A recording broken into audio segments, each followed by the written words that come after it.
Yo, and we are live, ladies and gentlemen. Welcome everyone to tonight's Saturday night stream. It's going to be pretty chill, but we're going to go through some news.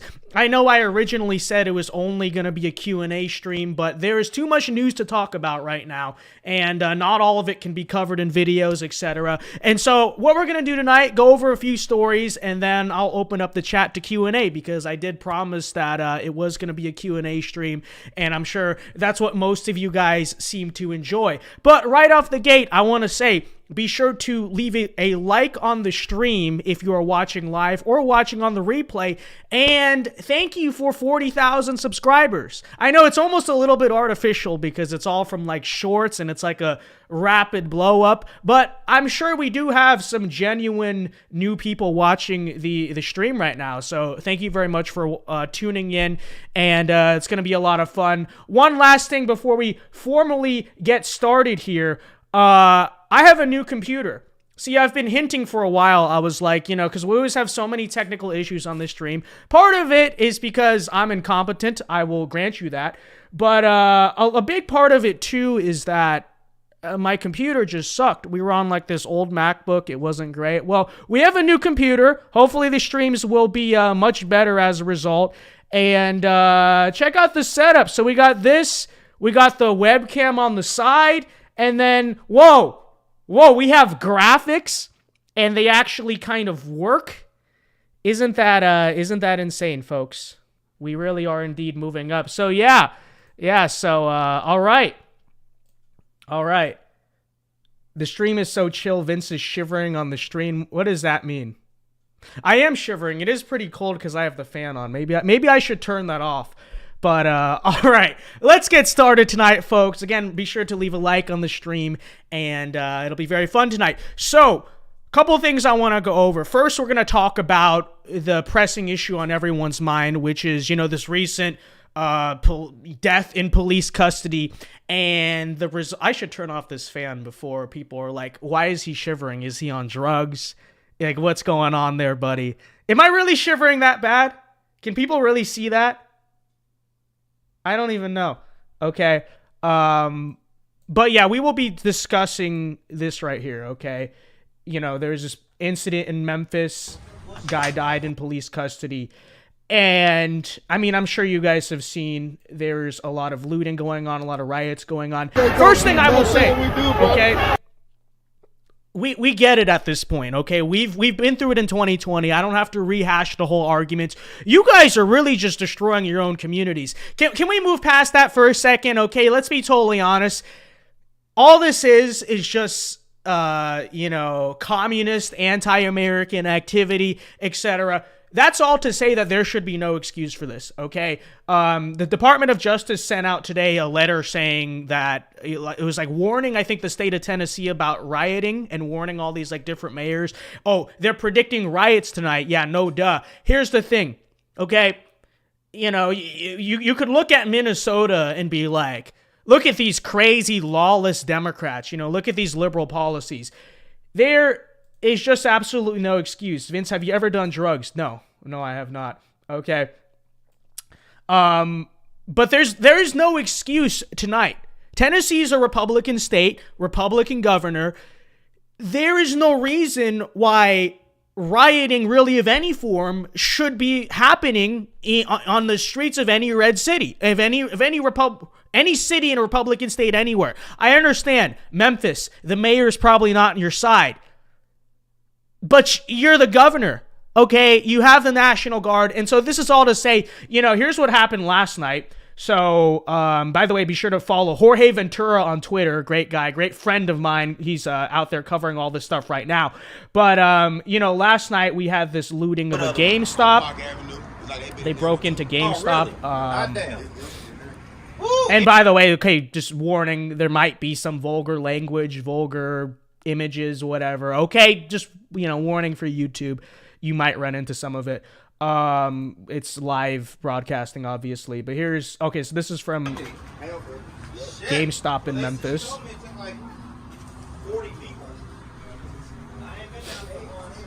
Typical stuff. Enclave Nationalist says Google Revelation 3:9. I'll check that out in a second. Thank you. So, fairly standard stuff. As you know, they blocked the bridge. I think this is the bridge actually going into Arkansas last night.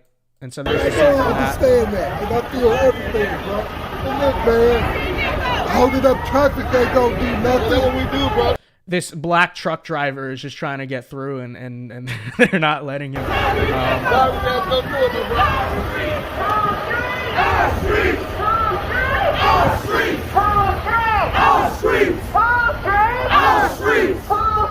It's very familiar, isn't it?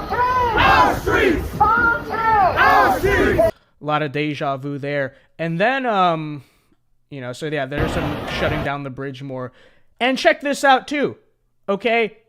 As a result of the pressure, we have a statement from the Memphis Police Department. They're disbanding their Scorpion unit, which I assume is some type of like special forces thing. So today, Memphis police officers assigned to the Scorpion unit, which is street crimes operations to restore peace in our neighborhoods, met with the police chief, blah, blah, blah. And with the heinous actions, it is imperative that we heal the process, and they are deactivating their special crime unit. This is not unexpected, okay? I mean, it's not rare to see, okay? We saw New York get rid of their plain clothes crime unit, all that stuff. Okay, we get it. My point is that this is Tennessee, okay? This is a Republican state. And so I'll let the first night slide. I really shouldn't, because, they knew this was gonna happen, but I'll let the first night slide. Okay, so last night, they blocked the bridge. Okay, we didn't expect it, fine. You loot the game, stop again. We don't expect it or whatever, fine. There's no excuse tonight, folks, okay? If there is rioting tonight in Tennessee, that is the fault of Republican leadership. So this is is Bill Lee still the governor of Tennessee, I believe, right? I don't think yeah. So to Governor Bill Lee, okay? It is your duty to ensure the safety of your citizens, to ensure order on your streets. I don't want to wake up tomorrow and see all this looting and be like, look at these BLM radicals. Don't they know they're destroying their own communities? Look at this lawlessness happening on our streets. Where are the police? Right? All the generic talk. Because Tennessee is a red state. You have the power. You have the control. Send in the National Guard and shut it down. And, the same cycle always happens every single time. Why does it have to take like a week of destruction, all these different riots? It takes a week, sometimes several weeks of destruction before finally people are like, okay, maybe we should send in the National Guard and maybe that we should do something about it. This same cycle is ridiculous. And you've seen it so many times at this point. Like, you should know. Shouldn't it have already been a proactive thing to say, okay, well, let's send in the Tennessee National Guard to all of the, appropriate neighborhoods, areas, the stuff and that. How about we not let them block a bridge? I mean, who's genius idea was that? It's not. I'm going to take a wild guess here. I don't believe that these protesters necessarily had a permit to block the Memphis, Arkansas bridge. Okay, and so who was letting them do that? Because it was certainly not a lawful protest, okay? Blocking a bridge that people are clearly trying to drive on in the middle of the night. That doesn't seem like normal First Amendment activity to me. So again, it's like, what is the excuse? There is no excuse. If rioting happens in Memphis, Tennessee tonight, that is the fault of the Republican Party, or that is the fault of Republican Governor Bill Lee. It's unacceptable. There's no excuse for it. It should not happen, okay?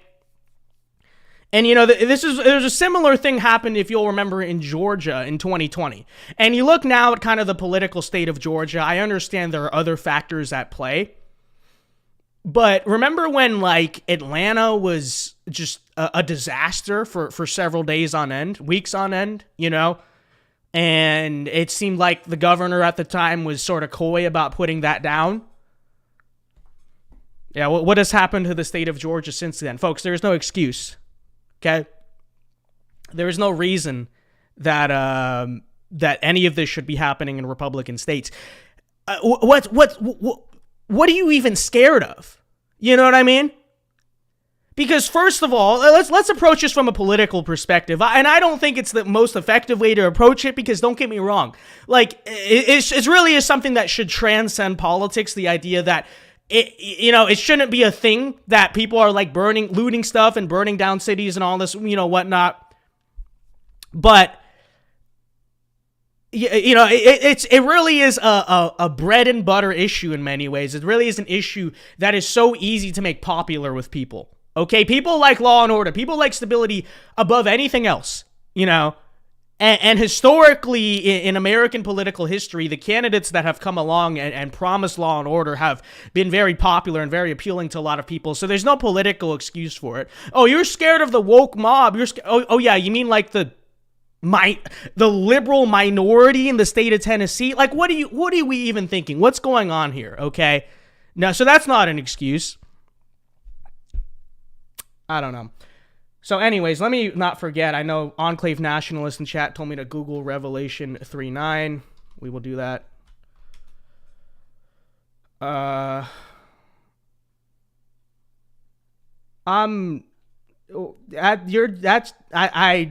agree that is the word of God, but I'm not, I know what you're trying to do with that. But yes, correct. That is indeed the word of God. Okay. All right.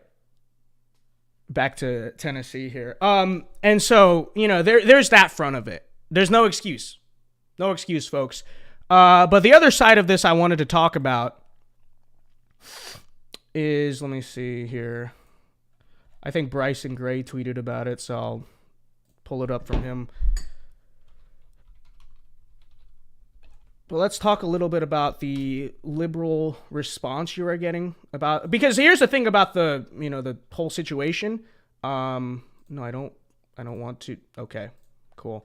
I'm not even allowed on Twitter. Thank you, Elon Musk. I'm to this day, I remain the only person who doesn't have their Twitter account back, or at least did not get their only person I know of on the right wing at this point, who, it's not like they denied an appeal or anything. I just got no response. They still have not let me back on. I didn't even do anything.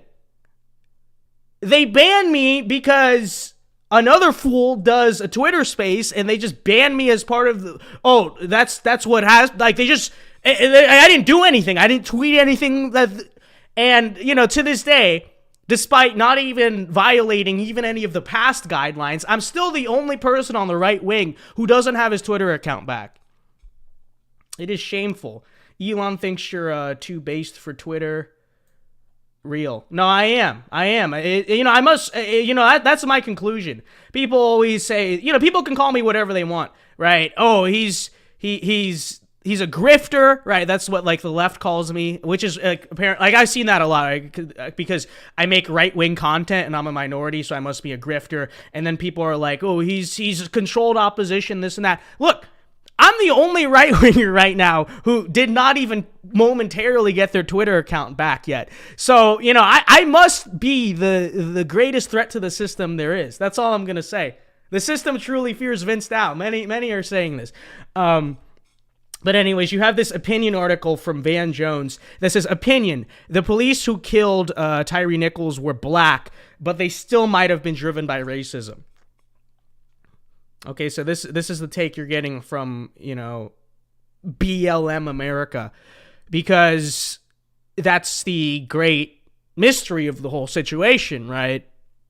Every cop involved was a black cop. There literally was not a single white cop involved in the entire incident. But it's still like, oh, here's a police killing, whatever, police death in police custody that we have to talk about. And so this is the take coming from left-wing America.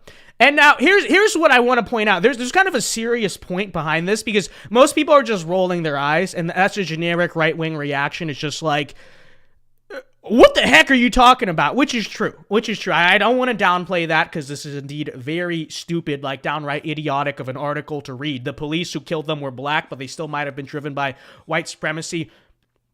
But the genuine point that Van Jones, not the brightest individual, but the genuine point he's trying to make with this article is essentially to say that, and this is the take of like the liberals nowadays or whatever, anything bad that happens in this country is like the fault of white people, right? So if Tyre Nichols, here's just an alternative situation.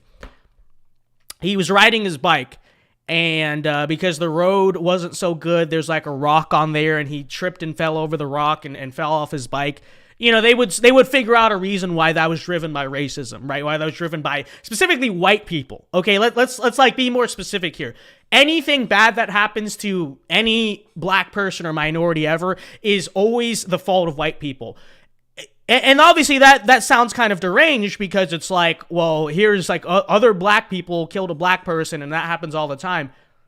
The unironic left-wing worldview is that, or I guess the modern left, right? Because it used to be critical theory back in the day, right? So the kind of original cultural Marxist thought was, you know, based on class. And that's kind of the way Marx framed it too. It's like everything bad that happens ever is the fault of the class divide or whatever. Well, this is now what they're saying with the race divide, okay? Anything bad ever that happens is the fault of white people. And they kind of do the same thing with climate change. It's like, I've seen articles like, is the increase in heart disease due to climate change? All this other nonsense. It's just deranged. It's just ridiculous. But that's what they're doing now, or what they've been doing, I should say, really. And it is so real. So, but the real question many should ask themselves is like, well, I'm not going to take it in good faith. That's the issue. But, you know, we always like, when are these people going to take accountability for themselves? Blah, blah, blah. It's never going to happen, because their entire worldview is based on just hating white people, right? And so when you've conditioned yourself to believe that like everything bad to ever exist is the fault of white people, then, you know, you're not in a good situation. But that's what kind of like, I think a lot of white liberals and white people who are, you know, sympathetic to this type of politics need to think about.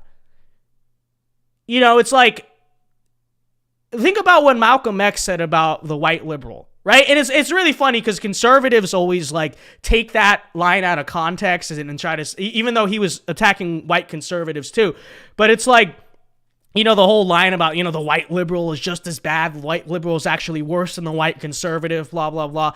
It's like, the reality of the situation is the people who share these politics and promoting these politics, like no matter what, they deeply, genuinely just hate white people. And to such a deranged, unhinged extent that you will see articles with this unironic headline, right? The police who killed Tyre Nichols were black, but they still might have been driven by racism. Like, what a ridiculous thing to say. Well, that's what they believe. And so, you know, to like the white liberals out there, I guess the genuine question is this really the type of thing you want to get behind? Because you might say, oh, well, no, they're just against like the racist white people. They're just against the evil white people or the conservative white people. Clearly not, right? Clearly it's like, no matter what bad that ever happens, white people as a whole, not this individual white person, not even like the white conservatives, white people as a whole, white liberals included, are gonna be blamed and hated for everything. And, you know, I think there will be, and I think you're kind of seeing it right now with the sort of suburban realignment back to the right. It shifted left, now it's kind of slowly drifting back to the right.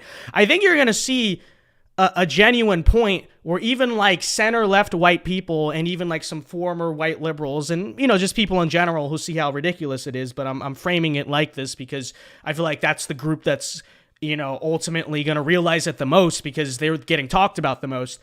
I think you are probably going to see a point where your more moderate ones, not like your crazy communist ones, but like your suburban wine mom or whatever, are going to look at this and see it get worse and worse and be like, okay, now this is a bit much. Like, I didn't do that, blah, blah, blah. I don't know. Maybe it can be a wake-up call. Hopefully something like that. But yeah, there's the take. All right, what a brilliant take from them. Okay, let's go look at chat for a little bit here.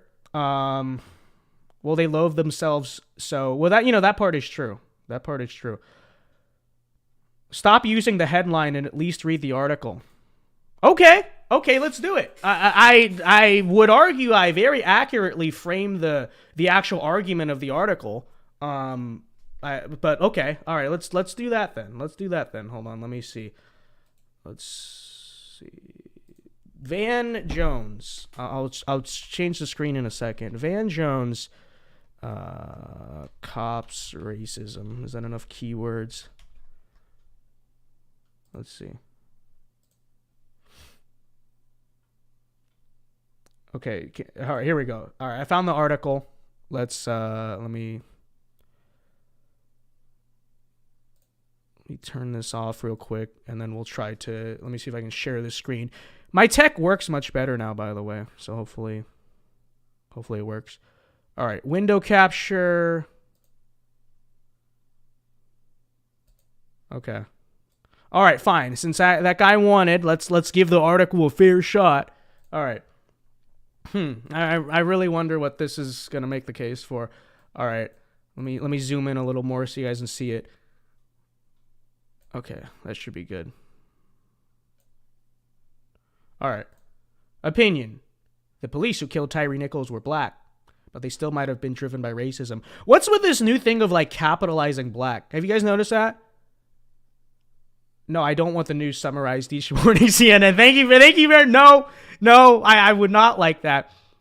But because I was taught originally in English that the word, like the terms black and white, were always like lowercase.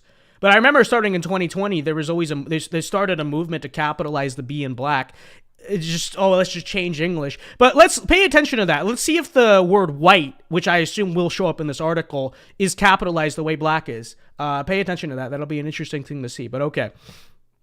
All right, note, on Friday evening, the city of Memphis released graphic videos of Tyree Nichols' arrest. Nichols died 3 days after the arrest. Okay. 3 decades ago, when 4 white Los Angeles police... Okay, so he did capitalize white, the W. Okay, so I'll give him that. I'll give him that good faith credit. At least he did that. That's not exactly that common, but okay. All right. I'll zoom in a little more so you guys can see it easier. Okay. What happened to Rodney King was horrifying, but at least he survived the ordeal. Blah, blah, blah. Since the news of Nichols' death was made known, the world has been holding its collective breath in anticipation of the release of the, okay. All right, I get it. Context, right? Okay. All right. By all accounts, Nichols was a good guy. Was that really? I'm gonna, I'm sure that you're just seeing this on social media right now. I'm not gonna say yes or no. All I'm gonna say is I can imagine within a month or so this narrative might start to change. It might. I'm not saying it will. I'm just saying it might. Okay. And didn't he also like very partially resist arrest? Okay, whatever. No. Here we go, right? Black people are not immune to anti-black messages. I'm sure I'm sure the reason the cops did that wasn't because they were in like a high stress situation and they were reacting quickly. I'm sure it was because they heard Fox News talk about how about like crime or something, and were like, this must be so and so, and then that's why they did that. I'm sure that's why that happened, right? Okay. One of the sad facts about anti-black racism is that black people ourselves are not immune to its pernicious effects. The capitalization of black and white is so strange. Like, I guess it kind of makes sense, but I was always taught like black and white are lowercase, but whatever. Society, like you would capitalize European and African, but okay, whatever. Society's message that black people are inferior, unworthy, and dangerous is pervasive. Yeah, because it's not like it's not like arguably the exact opposite of that is being promoted everywhere by everyone. It's not like every single Hollywood movie these days is like intentionally goes out of its way to argue against this, and not just argue against that, but to actually like argue that this statement is true of white people and men and etc. No. But yeah, of course, society's message that black people are inferior, unworthy, and dangerous is pervasive. Of course it is. And this is kind of the structure of like liberal politics. Even though they have all the institutions, even though, you know, there's diversity, equity, and inclusion, all that nonsense and everything, okay, you can't take a job, you can't go to school, you can't do whatever without getting their state-mandated diversity and inclusion training. You look at Hollywood, you look at the pop culture, you look at the politics, right? The affirmative action regime, the diversity regime, whatever you want to call it, it also dominates the federal government. It dominates politics, it dominates policy, and it has since the 1960s, and to an extent, maybe even before that, but since the 1960s. And but they still always run with the narrative that they don't have any of the power, even though they have all the power. And it's, you know, it always gets down to this matter of like, we haven't done enough. Even though they've been doing all this stuff and it hasn't been working, and it's just been making the country worse, and it's been making life worse for everyone. The like basic structure of liberal politics is they're always it's the perpetual revolution, right? I should say leftist politics. It's a state of perpetual revolution. Even though they're totally in control and doing all this, it's always a matter of, oh, well, we haven't done enough. You need to hand us more and more power. Even though that more and more power is going to make every single situation worse. Guns are one example. You know, California, you know, you see they have a bunch of shootings lately. California has very strict gun laws, but they're going to pretend that they don't have strict gun laws and say we need to do more and more. You know, same thing here. Same thing here. But the point being, that's just objectively false. Okay, it's arguably the mirror image opposite of that. But okay. All right, let's continue here. Sorry, my browser's glitching out. Okay. All right. That's why a black store owner might... Hold on. Okay. That's why a black store owner might regard customers of his same race with suspicion while treating his white patrons with deference. Black people can harbor anti-black sentiments and can act on those feelings in harmful ways.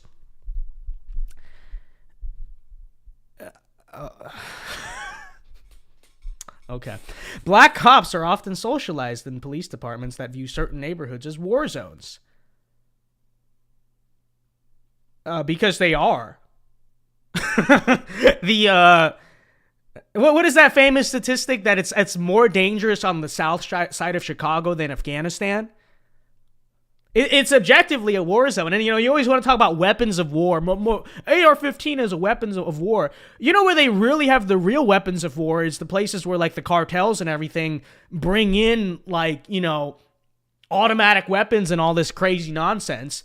You know, so by definition, these neighborhoods, many American neighborhoods are literally more dangerous than a lot of war zones in the Middle East. Okay, that much is 100% true. So it's not that the police department view certain neighborhoods as war zones, and it's not just the police department. It's basically like everyone, even the people who live there. But whatever. Enclave Nationalist is Fed posting extra hard tonight. I'm not reading that. I'm not reading anti-TOS stuff. Okay. But okay. Cops of all colors, including black police officers, internalize those messages and sometimes act on them. In fact, in black neighborhoods, the brutal phenomenon of brutal black cops singling out young black men for abuse is nothing new. Back in 1989, the rap group NWA highlighted the problem in a classic hip-hop anthem in which Ice Cube rapped, "But don't let it be a black and white cop because they'll slam you to the street top, black police showing out for the white cop." So you know what's funny about that song? You know, F the police. I'm sure everyone's heard that song, famous NWA song.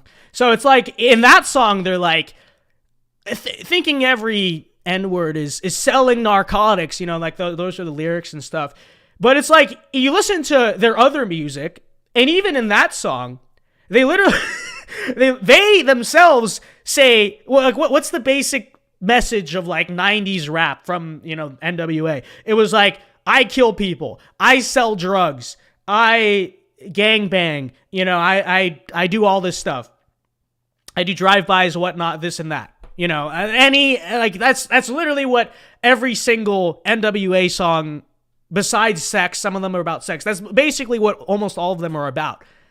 And yet in this song, they're like, but, I'm oppressed, but like, he's like, F the police, these like dirty, evil police officers are just, patting me down and arresting me for no reason. And that's the premise of this song. But literally, the rest of their music says, actually, I am a criminal and I'm proud of it.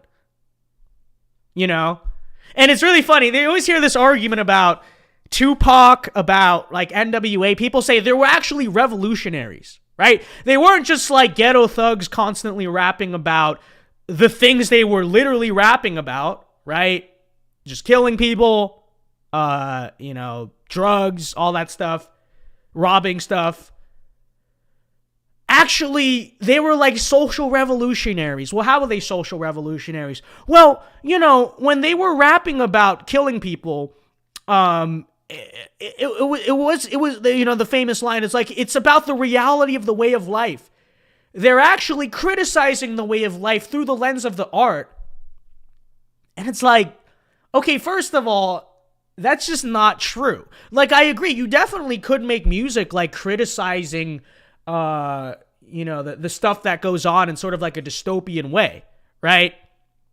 Like, I don't know, just as another example, I don't know, I don't like Bruce Springsteen, okay, stupid libtard, but like Born in the USA is like a cynical sort of criticism about America, but through the lens of like a patriotic song. Like, I guess that's what they're trying to say, like Tupac and Ice Cube and Eazy-E and all these people were about.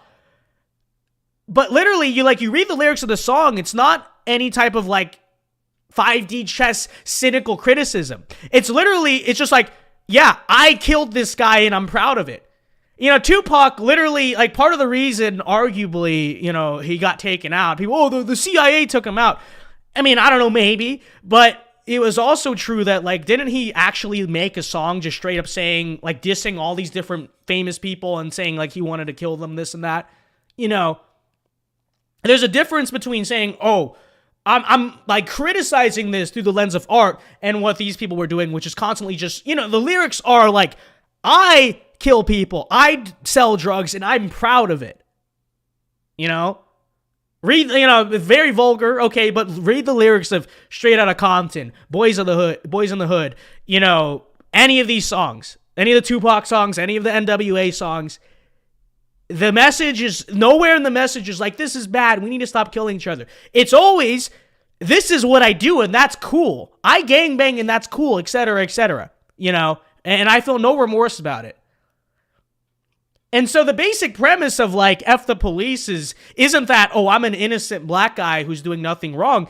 Because in the song, he's talking about how he's going to kill the police and stuff. It's basically that, like, I don't have the right to rob, rape, kill, steal, and murder people without the cops getting in the way. That is the message of F the police, literally. And of all of the, like, social revolutionary hip-hop of the 1990s. It's such a bunch of nonsense. I can't stand that argument. And I've even heard conservatives subscribe to that argument, like, Tupac was speaking truth to power. I mean, maybe in a sense, but not in the sense that you think, more so in the sense that he was like a psychotic anarchist who, and like sometimes the police were like, well, no, you actually just can't like kill people. That's what Tupac is about. That's what NWA and all these like 1990s rappers were about. It's a bunch of nonsense. Okay. But at least Ice Cube isn't, I mean, yeah, a lot of he doesn't, a lot of like hip hop culture doesn't trust that stuff, which is cool, but I still wouldn't say, oops, sorry, the wrong tab. I still wouldn't say that like makes him based, but it is true. He's toned that stuff down a little bit, but I would argue, that's still largely what they're all about. Chesscom support says, I'm not familiar with the acronym NWA. What does it stand for? You can Google that, Chesscom support. Okay, you can research that for yourself. I unfortunately will not.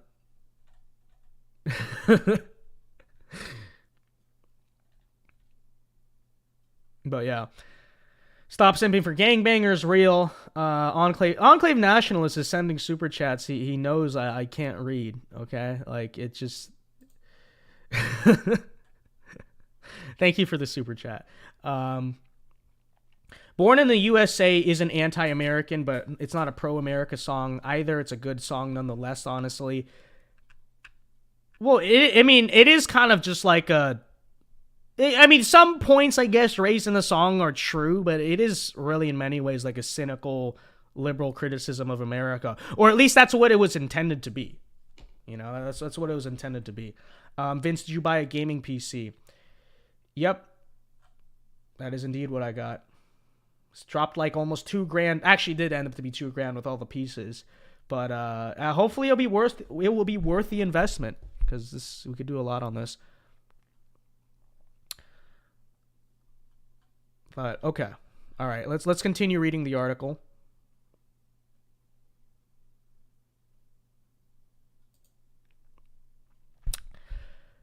When it comes to police violence, race does matter, but possibly not the way you think. Noah for $5 says Fed Post Nationalist. Thank you very much. Finally, super chat I can read. You know I can't read these, okay? He said okay, thank you for the 5. Thank you for all the super chats tonight, folks. When it comes to police violence, race does matter, but not possibly the way you think. At the end of the day, it's the race of the victim who is brutalized, not the race of the violent cop that is most determining in whether racial bias is a factor in police violence. It's hard to imagine 5 cops of any color beating a white person to death under similar circumstances. It's actually not hard to imagine. It's happened. It's happened before. I don't have the examples on hand. I'm sure we could find them.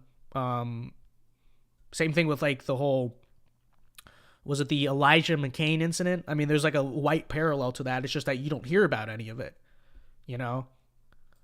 I'd have to imagine it happens to white people all the time. And I'm sure if we looked for a few seconds, we could prove that it happens to white people all the time. And so it's like, yeah, it's hard to imagine. It's hard to imagine because, I mean, for obvious reasons, it's only really when a black person gets, dies in police custody that anyone actually cares. Okay? And it is almost impossible to imagine 5 black cops giving a white arrestee the kind of beatdown that Nichols allegedly received. Again, no, it's not. I mean, this stuff does indeed happen. So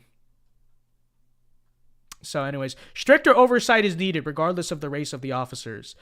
I get it. They always say this, okay? And it's like, I could easily stand there and be like, yeah, I agree, whatever. But like, what do you mean stricter oversight at this point? Like body cameras, they have those, all this, all the stuff you would think, oh, we need this, like they have it.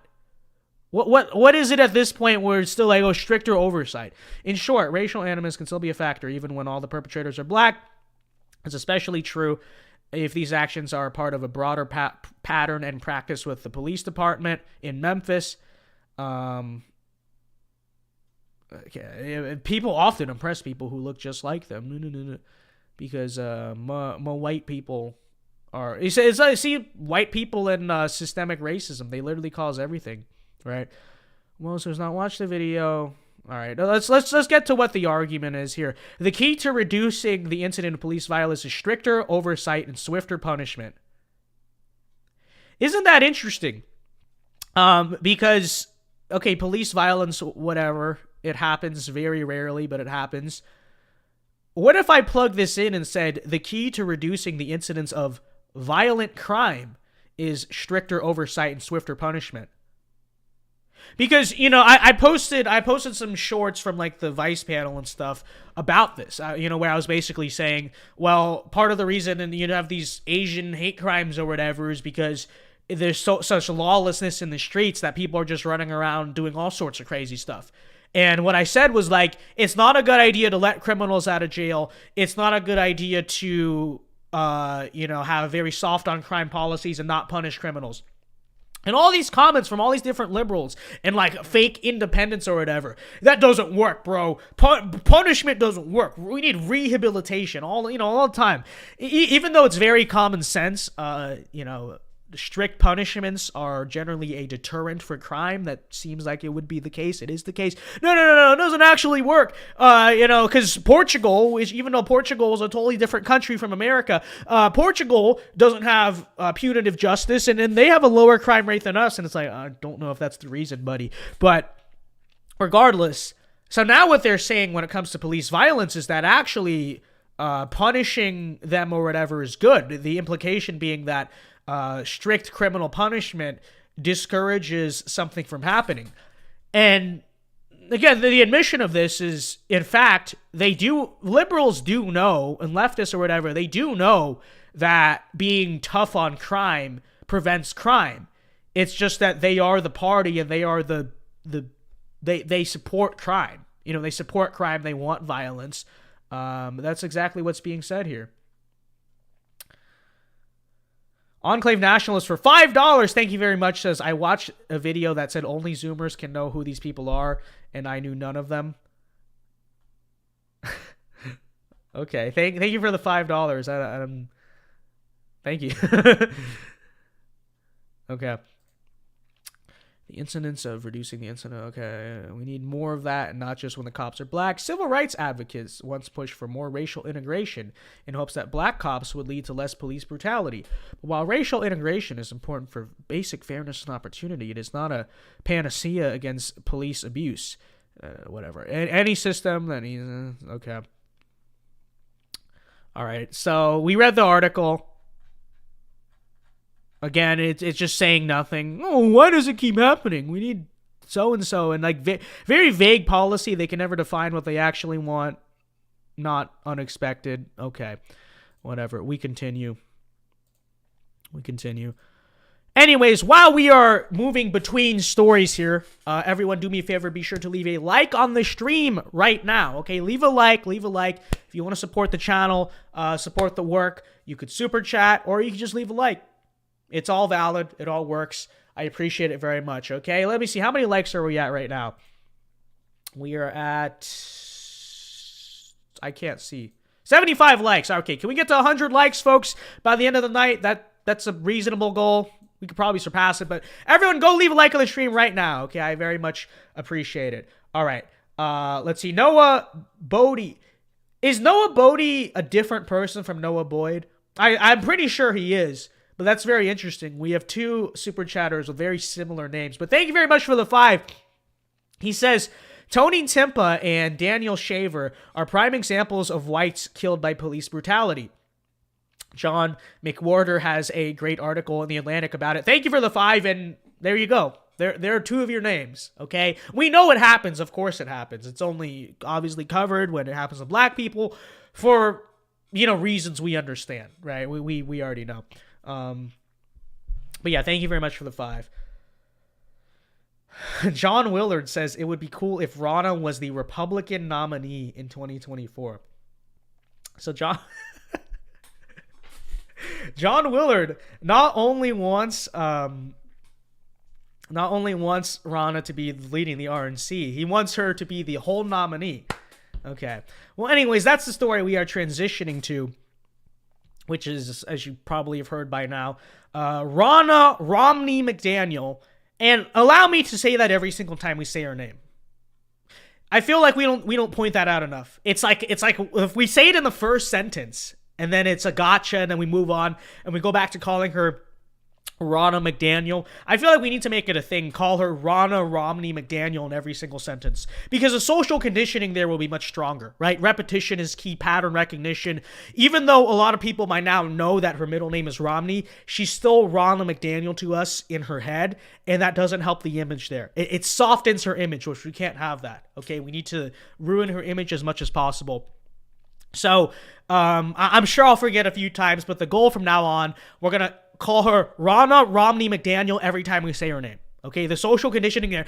See, call her that for a week and then come back and see if like your image of her is even worse. That's the point of it, okay? A little lesson in social conditioning. But Ronna Romney McDaniel was reelected as chair of the RNC. As you know, Ronna Romney McDaniel was appointed to the RNC in what was it, 2017, right after Trump won in 2016, because Trump saw her as a good luck charm, because Ronna Romney McDaniel led the Michigan GOP and Trump won Michigan. Already, you know, now looking at whatever, hindsight is what it is, okay? Maybe I get the decision right at the time. And I can't say I was exactly back then going out and criticizing it, because I thought that made sense too.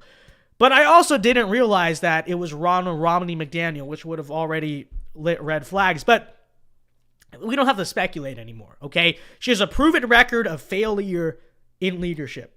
How bad is it? 2018, she led the RNC. What happened? Republicans lost. And they got shellacked pretty badly, right? Compared to 2022, which she also oversaw. And look at the difference there. Terrible. It really tells you how bad she is at running the RNC. Because in 2018, sure, it was going to be a blue wave year regardless to some extent, because you could say, oh, people were pissed at Trump. I get that. Yeah, that's true. But also, think about the country in 2018. The economy was good. Okay, jobs were going well. You know, Trump was delivering on some of his campaign promises, not all, some. And don't get me wrong, there was a lot of like failures with Paul Ryan and stuff that probably cost him, you know, those midterms in some ways too. But overall, can you really compare that situation to the situation Joe Biden was in the 2022 election? It's not even comparable, okay? Everything that could have been going against the Democrats, besides maybe Roe v. Wade, arguably, okay, that maybe that turned out their base a little bit. But besides that, every single win was blowing against them hard. Okay, the economy, terrible. Inflation, terrible. Even like the cultural popularity of the Biden agenda, terrible. You look at what was going on in the school boards, right? The anti-political correctness movement. All these moms showing up to school boards, all these like suburban moderates getting fed up with it and voting for Glenn Youngkin. Everything was in our favor. And yet, we couldn't even come close to replicate what Democrats did in 2018 with far less inherent advantages. And then, on top of that, we know what happened in 2020. We don't even need to discuss that, okay? That is the leadership of Ronna McDaniel.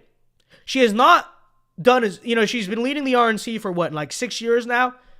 Not one single thing you can point to and say she did well, you know?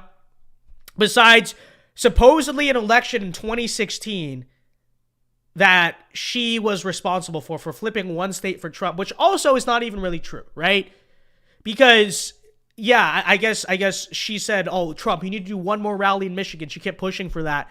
But if you chair the GOP in any state, wouldn't you constantly be pushing for that candidate to come to that state, for your nominee to come to that state?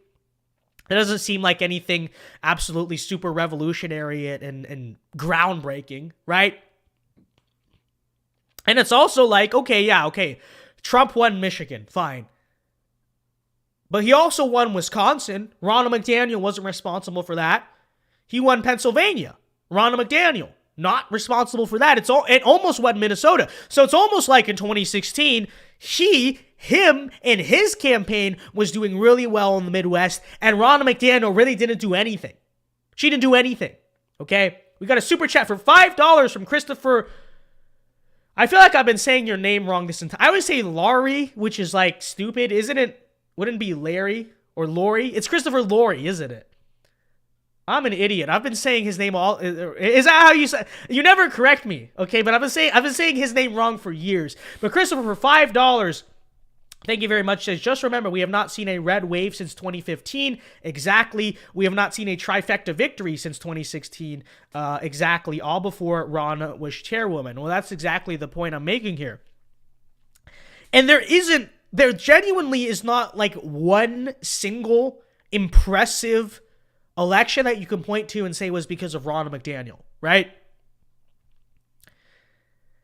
because think of like the impressive Republican performances we've seen since 2016. That like, wow, that was good. Good job on that election, Republicans. Which of them can you say Ronna McDaniel contributed to? Like Glenn Youngkin? That's one. He did that all himself. You going to look at that and say Ronna McDaniel did that? No. The RNC delivered that? No. I don't know, Mike Garcia in California, kind of winning that district. Again, what did Ronna McDaniel have to do to that? Nothing, right? There's not one single impressive election you can look at and say, good job. That gives her any credibility. And I don't want to hear 2016 because, first of all, she didn't lead the RNC in 2016. In fact, if she did lead the RNC, Hillary probably would have been the president. But she didn't lead the RNC. She led one state. And it's, it's like, it's not like she was the only person trying to get Trump to campaign in Michigan. What about like Steve Bannon? What about all the people on Trump's team saying, go to the Midwest, go win the...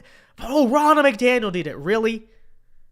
Now, maybe if and I still would say, okay, what have you done since then? Or what have you done outside of that? But maybe if Trump didn't win Wisconsin and Pennsylvania, but won Michigan, you could say that was an exceptional job by Ronna McDaniel. But that wasn't even true. He did well in the entire Rust Belt, so it doesn't make any sense. Okay, it doesn't make any sense. There is no case as to why Ronna McDaniel should have been the RNC chair. She has not done a single impressive thing. And now, I was worried before, but I'm just going to go out and say it. I'm very worried about 2024. And it's not only because of Ronna McDaniel. There are a lot of factors obviously working against us. But if she was something of a good luck charm in 2016, at this point, she's a bad luck charm because we haven't done a single thing with her leading the RNC. And so, might we be screwed already because if Ronna McDaniel is going to be leading the party into 2024? I don't know. I'm not there to doom or blackpill anyone, but it's an honest assessment of the situation. If she is leading this party in 2024, I'm not saying we can't win, but I don't like our chances. Okay, of course, anything is possible, and maybe, Trump or whoever the nominee is run such a good campaign that it overcomes all. But let's be realistic. Really? Do we really expect that? How do you overcome Ronna McDaniel being so bad? I don't even know. But Noah, for $2, says, Adam Kinzinger / Ray Epps 2024. Reds for Feds. And that with Ronna McDaniel in charge, that's the trajectory we are going. Not in a literal sense, but it is kind of true. It is kind of true. So, all right. Let's see here. Christian Constitutionalist says, congratulations on the success. Thank you very much. Her RNC chair election, she overperformed all expectations.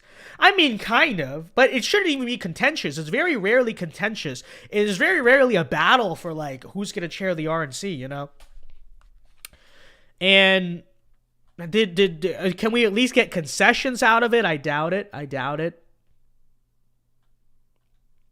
It's just a bunch of nonsense. So, yeah. Sorry, did I start calling her Ronna McDaniel? I told you I was going to do it. No, Ronna Romney McDaniel. Okay, let's say it right. Someone's saying camera's out of focus. It should be back in... It looks back in focus to me now. So, all right. Okay, well, that is the news. We'll go to Q&A now. Just wanted to get it out there on those things. Oh, actually, last thing, and I'll probably make a video about this, but it's a serious red flag that Trump just didn't get behind an alternative candidate. Okay, like I don't know what else to say. I think honestly that was worse than McCarthy, getting behind McCarthy. Because maybe in the end, it's like, I still have my issues with McCarthy, but you could point at that and say, well, 5D chess, look at what he's doing that's actually good. Okay, but what's the case for Ronna McDaniel? Because the RNC, it's not even about, like, how based and red-pilled you are. It's just about, like, how good are you at winning elections. And she sucks, okay? But all because Trump chose her initially, he basically stayed silent on it. I know people on his team even got behind Ronna ROMNEY McDaniel, sorry. Like, what are we thinking here? What's the logic here? Okay? Even Ron DeSantis got behind Dylan and said, we need a new RNC chairwoman. Okay? Which, and you could look at that and say, well, he's prepping to run against Trump. So how sincere is it? Or is he would he actually be better than that? Or is he just kind of angling himself because he's going to criticize Trump? And you can make that criticism. I agree with it, to some extent. But that's still not an excuse for Trump. Like, what are you doing? Because you could look at it and say, and whether you think Ron DeSantis is like, he's genuinely that epic, or it's a political thing because he's trying to angle himself against Trump, he only just kind of half gets it. It doesn't even matter. The question shouldn't be on DeSantis. It's like, it should be, why is Trump not bashing Ronna McDaniel in the first place? Because he endorsed her in the past? First of all, I mean, you could label her a traitor. Everyone's going to go along with it. Nobody likes Ronna McDaniel. Okay? Besides the delegates, like even more like establishment pundits and people who don't like Trump, right? Even like the hardcore DeSantis camp, who's like, no, never Trump 24, and they're like, Ron, and when we can't have, even they are saying Ronna McDaniel is bad. You know what I mean? And we can't have Ronna McDaniel. And then you have the Trump people who say, what's the, like, everyone is going to be happy with you. Everyone would have been happy with him if he came out against Ronna McDaniel. Is it ego? Is it like personal loyalty? Because, okay, maybe, but he endorsed Mitch McConnell in the past and then got mad at Mitch McConnell, It's like, he's done this before. I don't know. What are you thinking? Like, what's the famous Trump quote? I like winners, right? I don't like losers. Then why do you like Ronna? I don't know. It's a mystery. Okay, it's a great mystery. I don't know what's happening on this front. Dow, it is time for you to, thank you for the 5. Dow, it is time for you to say that Trump is not conservative. He supported the groomer community after the Respect for Groomer Marriage Act passed. Well, I don't know if I'd label Trump ever to be like a model of a conservative. I think he's more of like a nationalist kind of person who is good for ultimately conservative ends. But I mean, I'm not happy about that. I've never been happy about that. I mean, it's been a criticism I've had, of Trump for a while. Okay, it's not like, oh, you haven't been, no, I've in fact, the one piece I've ever published like criticizes not just Trump but just Republicans in general for just caving on the LGBT question or trying to compromise with the LGBT so much. But it's also like one issue in the greater scheme of things, and like I don't think a lot of our alternatives are really that much better. But thank you for the 5. Christopher Laurie for $10 says, at this point, I'd still support Trump, but I am not confident in victory for the White House. I think it's more likely that we keep the House and win the Senate than winning the White House. Thank you very much for the 10. And honestly, right now I have to say I agree. Isn't that insane to say? Like Joe Biden might get a second term? There's no like actual reason it should happen. But if we have Ronna McDaniel, I mean, obviously it's like, okay, but you obviously have the election process that's, hard for Republicans, I'll say, right? Okay, so that we get that. But with Ronna McDaniel running the party and, maybe Trump not being quite his old, 2016 self, a lot of different people from all sorts of sides say that, But, forget even Trump. It's like the incompetence of the party as a whole is really setting up right now that Trump, DeSantis, whoever the nominee, they're going to have a way harder time than is necessary winning in 2024 because we have fools like Ronna McDaniel running the show. And also, actually, I forgot to make this point. The primary point also, besides like trying to coordinate the electoral strategy, another big function of the RNC chair is fundraising. Okay, they're supposed to raise money for the party. And Ronna McDaniel is not good at that.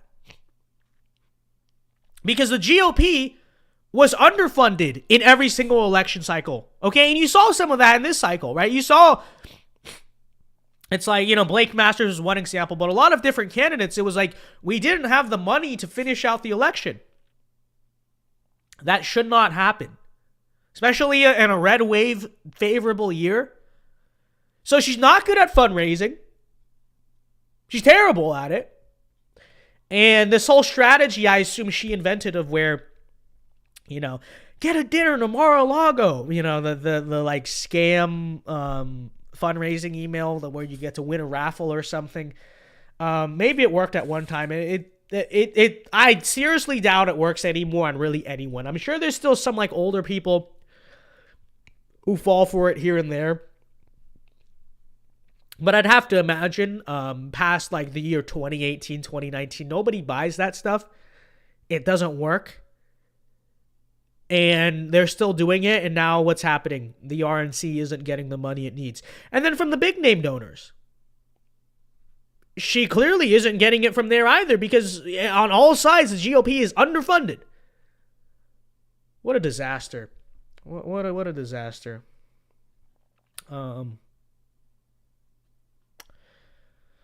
But all right, thank you very much for the 10, Christopher. Luis, for another 10. Let's go. We got a donation chain going. All right, let's go. Let's keep it rolling. Keep it rolling. Thank you. Maybe you guys can help me pay off the insane debt. It's not debt, but the insane hole from buying this computer. Just kidding. Well, it is true. Okay, but thank you very much for the super chats. We appreciate it. Okay, God bless you all. Luis, for $10, says, off topic, but would you consider making a video of how Wall Street funded the Bolshevik Revolution? Anthony Sutton, a former professor in Hoover Institute fellow, wrote a book about this. I'd be more than willing to talk about that, but I honestly don't know a lot of. I mean, I'm sure it's true. I would believe it 100%. But I'd have to read that book and research that because I don't know a whole lot about that. Specifically, but thank you very much for the 10. I will look into it. I could definitely probably make a members only video about that. I don't know if it would be a main channel video necessarily. Maybe at some point I could bring it up in the main channel, but yeah, I'll look into it. Luis. Thank you very much for the $10. Anthony Sutton from Hoover Institute. Okay, I remember the name. Thank you very much for the 10. Appreciate the support, guys. Vince, did you buy a gaming PC? I said so before, but yeah, more or less, it is a gaming PC. But I have a gaming. I got for some reason, I didn't think the PC would come with a keyboard and a mouse. So I bought a gaming PC, a gaming keyboard and a mouse. Like the cool ones where it like lights up and it looks like really cool. But it's really, it turns out it did come with a keyboard of its own. But it's a total novelty, okay? Like, I'd honestly recommend against the gaming keyboard, the gaming mouse stuff, because I got it, and the keyboard is, like, unusable. Because the keys are so fat, it's impossible to type, and then the mouse is so hypersensitive, like, I couldn't even freaking use it. And so that sucked, and so I was a total waste of money. I've just been using the one that came with the computer now because like it sucks without it. But all right. But yeah, I did get a gaming PC. We got Drew. I can't see that last name. What's it? I'll just say Drew.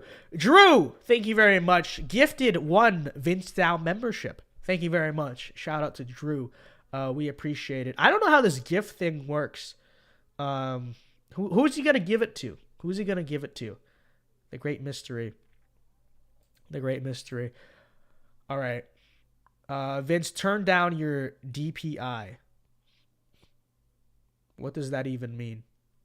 This is a new computer. I'm gonna have to Google what that actually means. DPI. Dots per inch. I still don't. How do you do that? How do you do that? No idea. Disciple for $5. Thank you very much. Says, have you watched Mark Dice's reaction videos on Steven Crowder? I have not watched those, and I hope you and John Doyle welcome into the club. I'm cool with Mark Dice. To be honest with you, I've not watched his content since like 2019. But I mean, yeah, I have no issues with him. You know, I'm sure he's still making great content. I don't know, but I'm sure he is. But thank you for the 5. And I mean, yeah, I'm cool. We're cool with Mark Dice. You know, dots per inch on your mouse. Oh, well, no, I don't know. I'm a kind of a boomer. I don't know how this stuff works. I just switched out the mouse and now it's fine. Okay, it was so sensitive. You know, it's like you move it an inch and then the whole mouse moves. So, all right, we'll take questions now. So we'll see if there's no good questions in chat, then I'll look on the community tab from the Q&A we were supposed to do, which we will do at some point. We could just do that. Why not? But I'll give chat a moment first to see if we have any cooler questions in chat. Download the software that your mouse uses, or this thing right here. It works fine. It doesn't look as cool, I'll give you that. But who's really looking? Who's really looking? So, what's your dedicated GPU memory? People are like trying to dox my computer now. Listen, I Chandler Crump, you know, the black guy who was in the pro-life video, you know, the guy, you know, he just sent me the computer, okay? Because I trust him. He knows technology. I was originally going to get a Mac desktop, and he's like, you can't do that. You can't do that. I was like, why? I've used Macs all my life. That's what I know how to use. I know. No. So he just sent me the computer to get, okay? And that's all I know. That's all I really know about this device, okay? I don't know the specs on my own computer because he did the research for me and told me this is going to be a tank. So that's what we're doing. Okay. Max Walker says, who do you think will win the 2024 Republican primary, DeSantis or Trump? It really depends. It really I think now at this point, you know, DeSantis, especially with how the midterms went, which, again, I would say it's more the fault of people like Ronna McDaniel and Mitch McConnell, but regardless, inherently, you know, in the eyes of many, not the eyes of me, but in the eyes of a lot of people, obviously, it is something that's like boomeranging back to Trump. So I think when you look at how the midterms went and, you know, the fact that just a lot of people are not super enthused with Trump right now for these different reasons, right? Some of them valid, I will acknowledge, some of them invalid. I think you definitely have to acknowledge DeSantis at this point as a serious candidate, right? Because I think 2021, it was like he could try, but it'll probably get like destroyed. I think at this point, any honest person has to acknowledge, and I will acknowledge too, I think there's a very real shot that DeSantis could not just like compete with Trump, but beat Trump, right? I think whether or not who wins is going to come down to like how well Trump runs his campaign, right? Because don't get me wrong, Trump is the favorite. I still believe that, right? If Trump just does everything the way he should and the way we want him to, he'll win the primary. But I think if he keeps up the current behavior, you know, of getting behind McCarthy, getting behind McDaniel, and not just those individual things, but the reflection of that political strategy. You know, he tonight he's in South Carolina, and he's appointing the governor of South Carolina, Henry McMaster, who is cool. Okay, Henry, we like McMaster, but him and Lindsey Graham to his like 2024 campaign leadership team or something like that. Lindsey Graham. You know, the guy, and I was happy last year because Trump was criticizing Lindsey Graham, but even like Lindsey Graham, I don't think that Trump would beat DeSantis. And I think that the Trump we know and love and want, yeah, he's going to beat DeSantis. But it's really going to come down to, like, if Trump can get his act together. I mean, let's be honest about it, okay? And people can get mad at me for saying that, whatever, you know. Anytime you criticize Trump for whatever reason, right? There's certain factions of our base that get mad, okay? And like, I'm not an anti. We know this, okay? I'm pro Trump. We love Trump. We support Trump. But like, can we have an honest situation, an honest assessment of the situation? This is not based in Epic Trump, okay? Right now, this is not. You know, we all wanted Trump to say, okay, 2024. If it was drain the swamp in 2016, now it's like revenge on the swamp. We're not getting that Trump right now, okay? Can we be honest? And it's like, don't get me wrong, I still think that Trump, no matter what, whether he runs like the establishment campaign or the campaign we want and need, I still have 100% confidence if he gets into office, he'll be a very solid president. And I mean, you take a look at the campaign policy proposals he's actually been making recently. You have the big tech one, very solid. The education one, and then kind of like deterring of World War III one that he made very recently, actually, in the last few days, which nobody talked about because nothing he's actually proposing or coming out and saying is getting talked about because it gets just buried by the media, which is another concern too. You know, in 2016, remember when Trump was like the star of the show? Remember when they were always giving him free airtime? You know, Red Eagle has made this point, and I think it's true. I feel like they've sort of picked up on that, and now the strategy is to ignore Trump, right? Because none of these Trump speeches or anything are getting aired or talked about. Now they're just basically censoring the guy. It's you know, so that's going to be working against them too.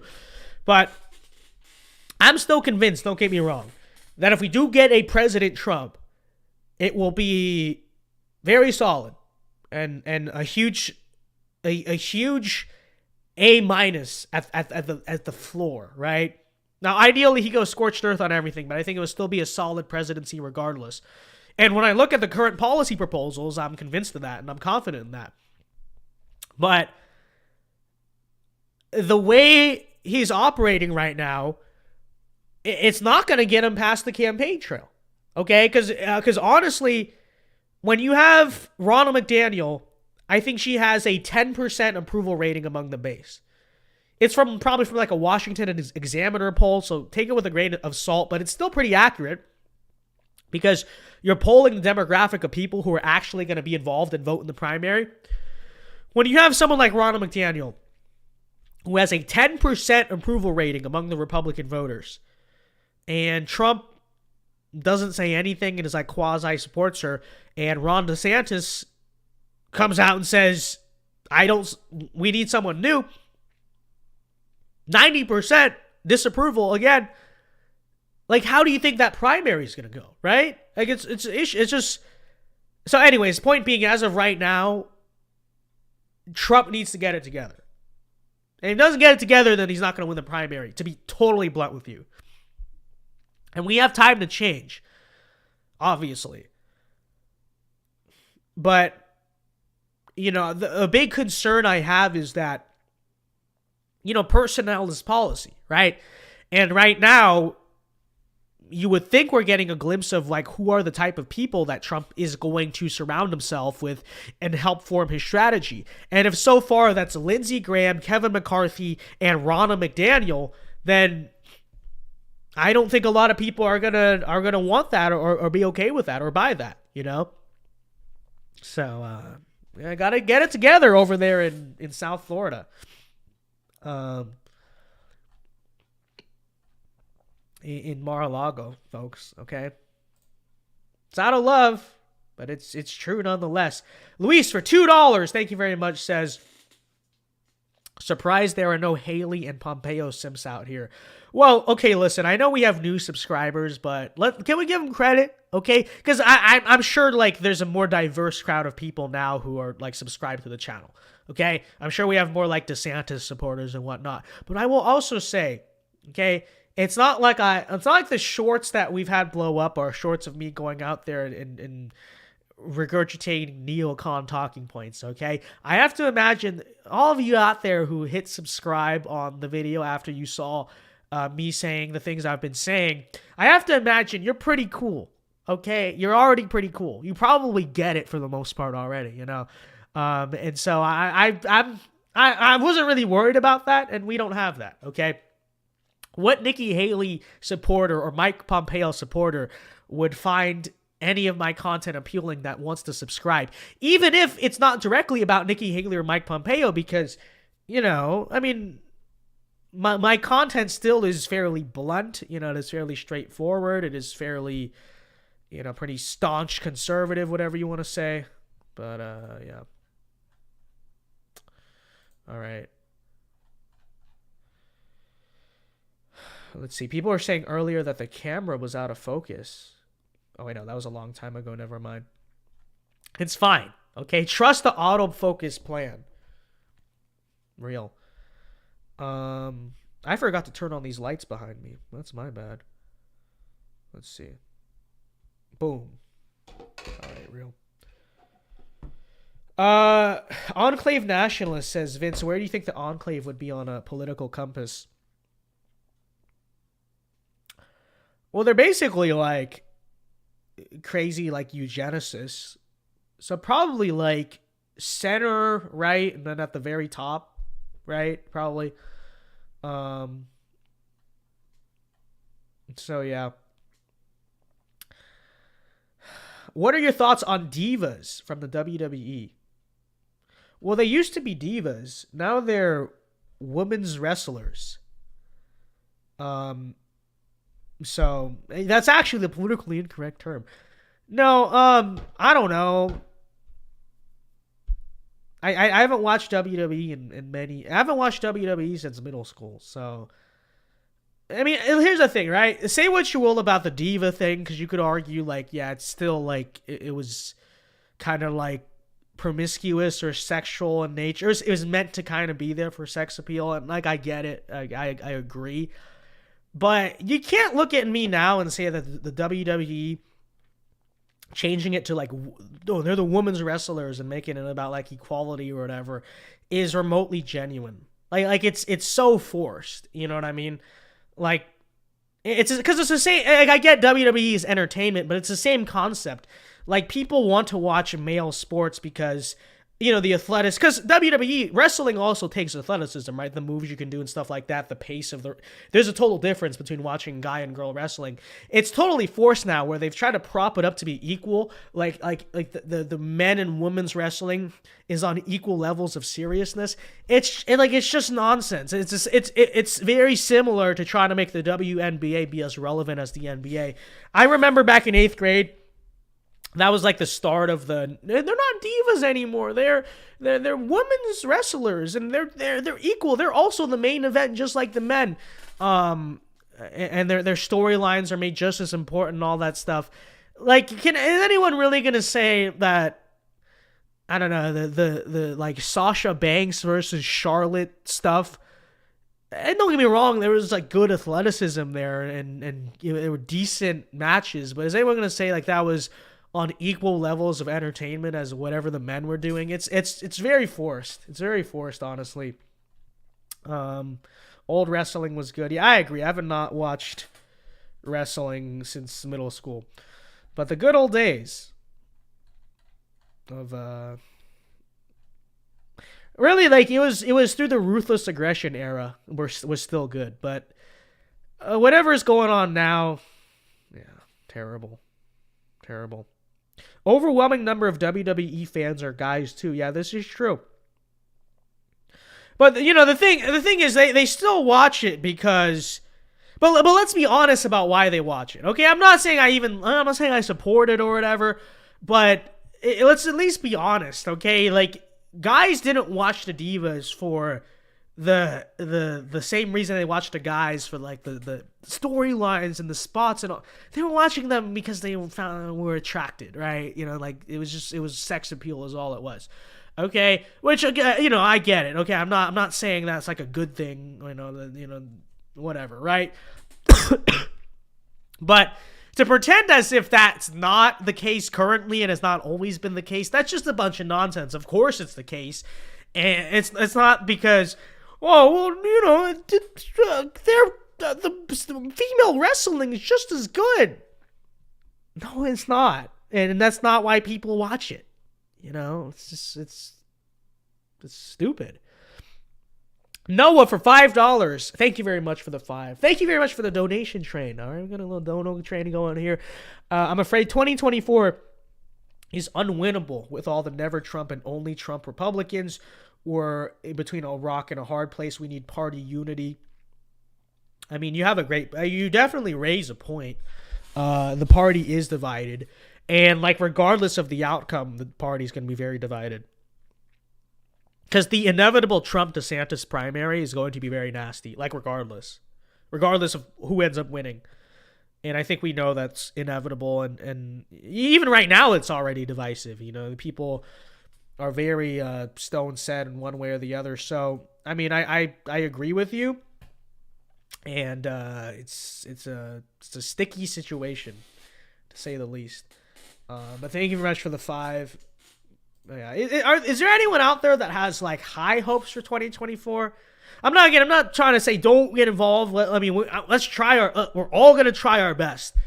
But I'm just like, realistic expectations, they're not that high. Okay, I don't know what to tell you. And it's not to say I'm completely black-pilled on the state of all American politics. You know, I still think there's a lot of statewide movements that we're building right now, i.e. in Florida and a lot of other places. But it's just like, I don't know. If there's someone out there that is optimistic about 2024 and can tell me reasonably why and maybe make me feel a little bit more optimistic, I mean, you're free to do so, okay? Like, I'm not trying to just sit here and doom and just blackpill everyone, but there's just so many issues, you know? So, I don't know. Louis Valentino says, much love, fam. I appreciate it. Thank you very much. Some WWE wrestler called out Andrew Tate. I feel like everyone called out Andrew Tate for the clout. Jake Paul called out Andrew Tate. KSI called out Andrew Tate. Everyone is indeed calling out Andrew Tate. And he can't even respond right now because some say he's been sabotaged by the Matrix. Others say that's not true. I'm just giving you both sides. I don't know. I'm not going to make a comment. Yeah, thank you very much. Luis for 2 says, I have a feeling Joe Kent won't win again, sadly. Well, if he has the GOP working against him again, then, I mean, yeah, he probably won't. You know? Because that's what happened in November, right? Despite you had the RNC literally funding against him, and Kevin McCarthy was working against him, and they managed to get all of the a lot of the and they paint him as a far right radical, so they got a lot of the moderate Republicans to go vote for the Democrat and this and that, and he was just very underfunded. Also, yeah. With McCarthy in charge again, McDaniel in charge again, I'm not saying it's not doable, but it's definitely a possibility that it happened. The same thing happens twice. But we'll see what happens in that primary, because and now the big concern I have with that is they're just gonna try to handpick some GOP person, give them all the money, and then Joe Kent's gonna lose the primary. I don't know. Let's stop dooming so much, okay? But you asked me the question. I mean, this stuff is definitely true. So, True American says, here since 10K. Thank you very much, True American. We appreciate it. Congrats on the 40. Thank you very much. Where's the champagne? We need the champagne. We need to celebrate, okay? Yeah, thank you very much for 40,000 subscribers, guys. We are currently blowing up on the shorts tab. People are like, where'd you get the 40K from? That's what's happening. Go look at the shorts. They're getting like big views, and I've been working pretty hard to like keep them going, keep the growth going. So starting on February 1st, YouTube will be monetizing shorts. Okay. So we've got 9 million views on the shorts in the past month, which I'm not bragging about. I'm just saying like good numbers. It's good to see the message getting out there, but $0 for it. But starting on February 1st, that's when they're like monetizing, like they're doing the creator fund thing. Here's my, I'm worried about this, okay? We'll see. Hopefully not. But I'm doing so well in the shorts tab right now, right? Things are blowing up. They're doing well. I bet you on February 1st, they're going to take all the conservative content and just say, nope, no boost, the deboost all of it, shadow ban all of it. And then, you know, it's going to be no growth and no money. It's inevitable. It's probably going to happen, but we're enjoying it while it lasts. Okay, while it lasts, the growth is nice. Hopefully, we can get the subscribers engaged and stuff. I've been working really hard on the channel this year, just in general, not just on the shorts, but with everything. And you might have seen that. Like, I've invested into, you know, higher tech equipment and whatnot, obviously, because that stuff's important. And I wish I had told myself sooner that was important, okay? So anyone out there who's like, because I get this question sometimes, I want to start a YouTube channel, this and that. One of the things I will say is, like, if you can afford it. If you can't afford it, you know, work till you can afford it. But if you can't afford it, I will say that stuff like your lights, your camera quality, like your computer, your mic, all that stuff, it matters. Right? And if you want to make an investment where, if you want other people to take you seriously content-wise, you have to take yourself seriously. And so I would say you have to be willing to, like, you know, work hard and invest in taking yourself seriously. And so that doesn't just mean putting down a down payment to buy equipment. It also means, like, taking your own content seriously, you know, working hard at that, this and that, because, you know, consistency is key to growth. And a lot of the little stuff is key to growth. That's just advice, because I get the question sometimes, like, I want to start a channel, you know, what do I got to do? I mean, the truth is, you just have to take yourself really seriously and work hard at it. And that's advice I wish I told myself. Because, like, last year, I mean, I'll be totally honest, I could have made a lot more content. That's kind of lazy. Okay? And you know, I mean, I could have invested in the equipment I have now and probably, you know, been taken more seriously for a longer time or whatever, but I was stupid, okay, for many years. I haven't, like, worked as hard as, a full self-admission, I didn't work as hard as I should have. I didn't invest in, like, my stuff as much as I should have. I didn't take myself as seriously enough, right? And so that's kind of the goal this year, like, take yourself seriously. But if I could give advice to anyone who asked the question if they want to do it for themselves, that's what I like. Take yourself seriously first, because no one else is going to do it.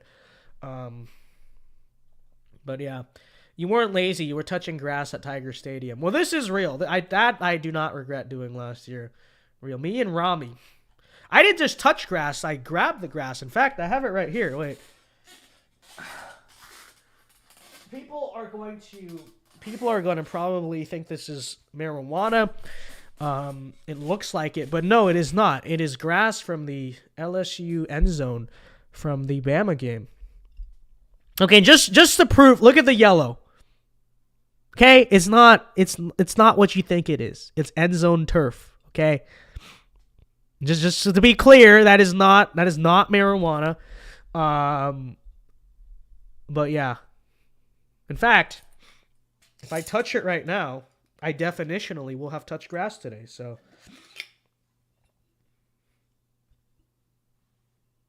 see that? Okay. Touched it. We touched grass today. Real. We touched grass today. Would you go to a football game between PragerU and Hustlers University? That would be very based, but Hustlers University is Andrew Tate's thing, right? Am I right about that? Hustlers University would kill him on the field. Because like who do you think is like more athletic? I'd have to imagine it's like the Andrew Tate supporters. So I would go to that. Truth be told, not sure PragerU has much of a chance in that college football game. I don't know. Who do you guys think would win? But yes, thank you for the 5. Luis Ortiz says, as you think Reagan is overrated, do you think Lincoln is overrated too? Yes, but this is a topic I'm still kind of learning about. And so I won't delve too much into some of all the reasons why. But yes, I think, well, I think Lincoln is overrated in a lot of ways, but I think there are ways in which he is underrated. What do I mean by that? He's underrated because post-war, he was really the only moderate voice of Reconstructionism in the Republican Party, right? And this is why a lot of Southerners were very upset and like heartbroken and worried when he got assassinated, because it was like that was the only guy who was sticking up for us and promoting like unity and healing instead of, you know, punishment of the South. And you know, he passed it down to Andrew Johnson, which is whatever. He's kind of a disaster overall. But then ultimately, his death strengthened kind of the voice of the radical Republicans instead of the moderate reformers, which Lincoln was in comparison to the rest of the Republican Party at the time. His death ultimately handed control of culture, politics, etc., to the radical Republicans, right? To the, you know, the just punish the South till the end of eternity time people. And you could argue in many ways that kind of did give us sort of the modern attitudes and geographical divides that the North and the South still have, right? And so I would say in that sense, which is not talked about a lot, but in that sense, I would consider Lincoln to be underrated in that way. But yeah, obviously there's other ways in which he's overrated. We'll talk more the more I learn into it, but yeah. Thank you for the 5, Luis. Enclave Nationalist says, search up Andrew Tate's political compass. All right. Should we be worried? What's the worst that can happen? Every time Enclave Nationalist searches up, gets me to look up something, it's usually a Fed post. But how bad can this be? Okay, political compass.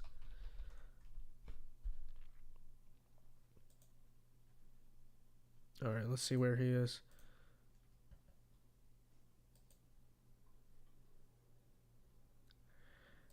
If the page will work. Oh, wait. Download? No, I'm not trying to down. Okay. But it says Andrew Tate inhabits. Let me try to screen share. Nope, it won't work. Okay. I'm just going to read it. Andrew Tate inhabits the left libertarian quadrant of the political compass.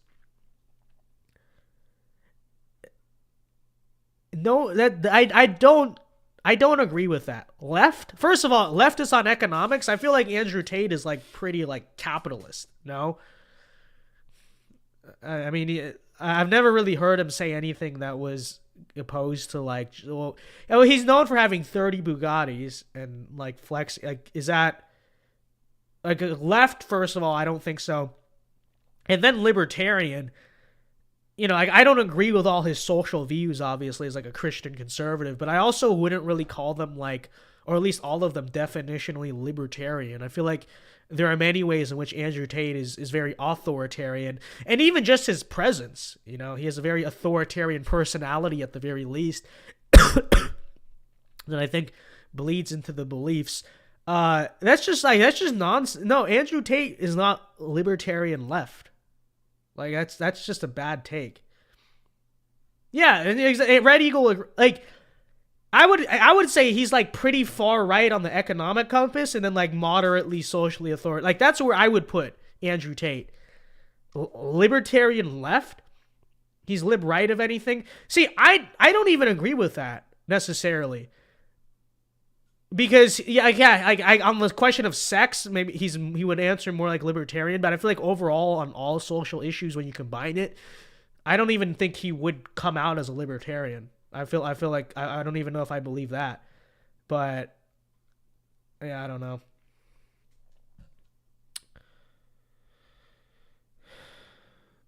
He is a libertarian. I'm assuming you mean libertarian. I don't like obviously like yeah, there's like social beliefs he has I disagree with again. But I feel like if you put him as like king, I don't know if he'd be like a total like live and let live kind of guy on everything, right? Like I don't know. I don't see him as like a libertarian. You know what I mean? I don't know. So Andrew Tate is based on nearly every stance. Imagine unironically getting offended over it because more morality. No, you just aren't a top G. Okay, listen here, Uma. I'm not offended by Andrew Tate. Okay, like as a Christian, there are things he says I disagree with, like 10 to 20% probably. I probably agree with like 70% of the things Andrew Tate says. And I also don't make a big deal out of the morality thing either, because I still view him as like a net positive, right? And I think he's like driving people towards values that are more adjacent to ours, and like that in my mind that's a net positive. So I don't know where you're getting that from. That's not how I treat, Andrew Tate. I have like, yeah, there are places where I disagree, okay, and there are places where I was like, well, I think young men should be in the church and have families and stuff like that. In which, in Andrew Tate's defense, towards the more recent, I don't want to say towards the end, because who knows if it's the end, but it toward like more recently has like expressed more support for those things, and so I'm like fair about it. I'm just saying, like, yeah, I mean, there are things I disagree with him on, If Tate stayed on the ortho bro path instead of becoming a Muslim, he would have been unstoppable. Real.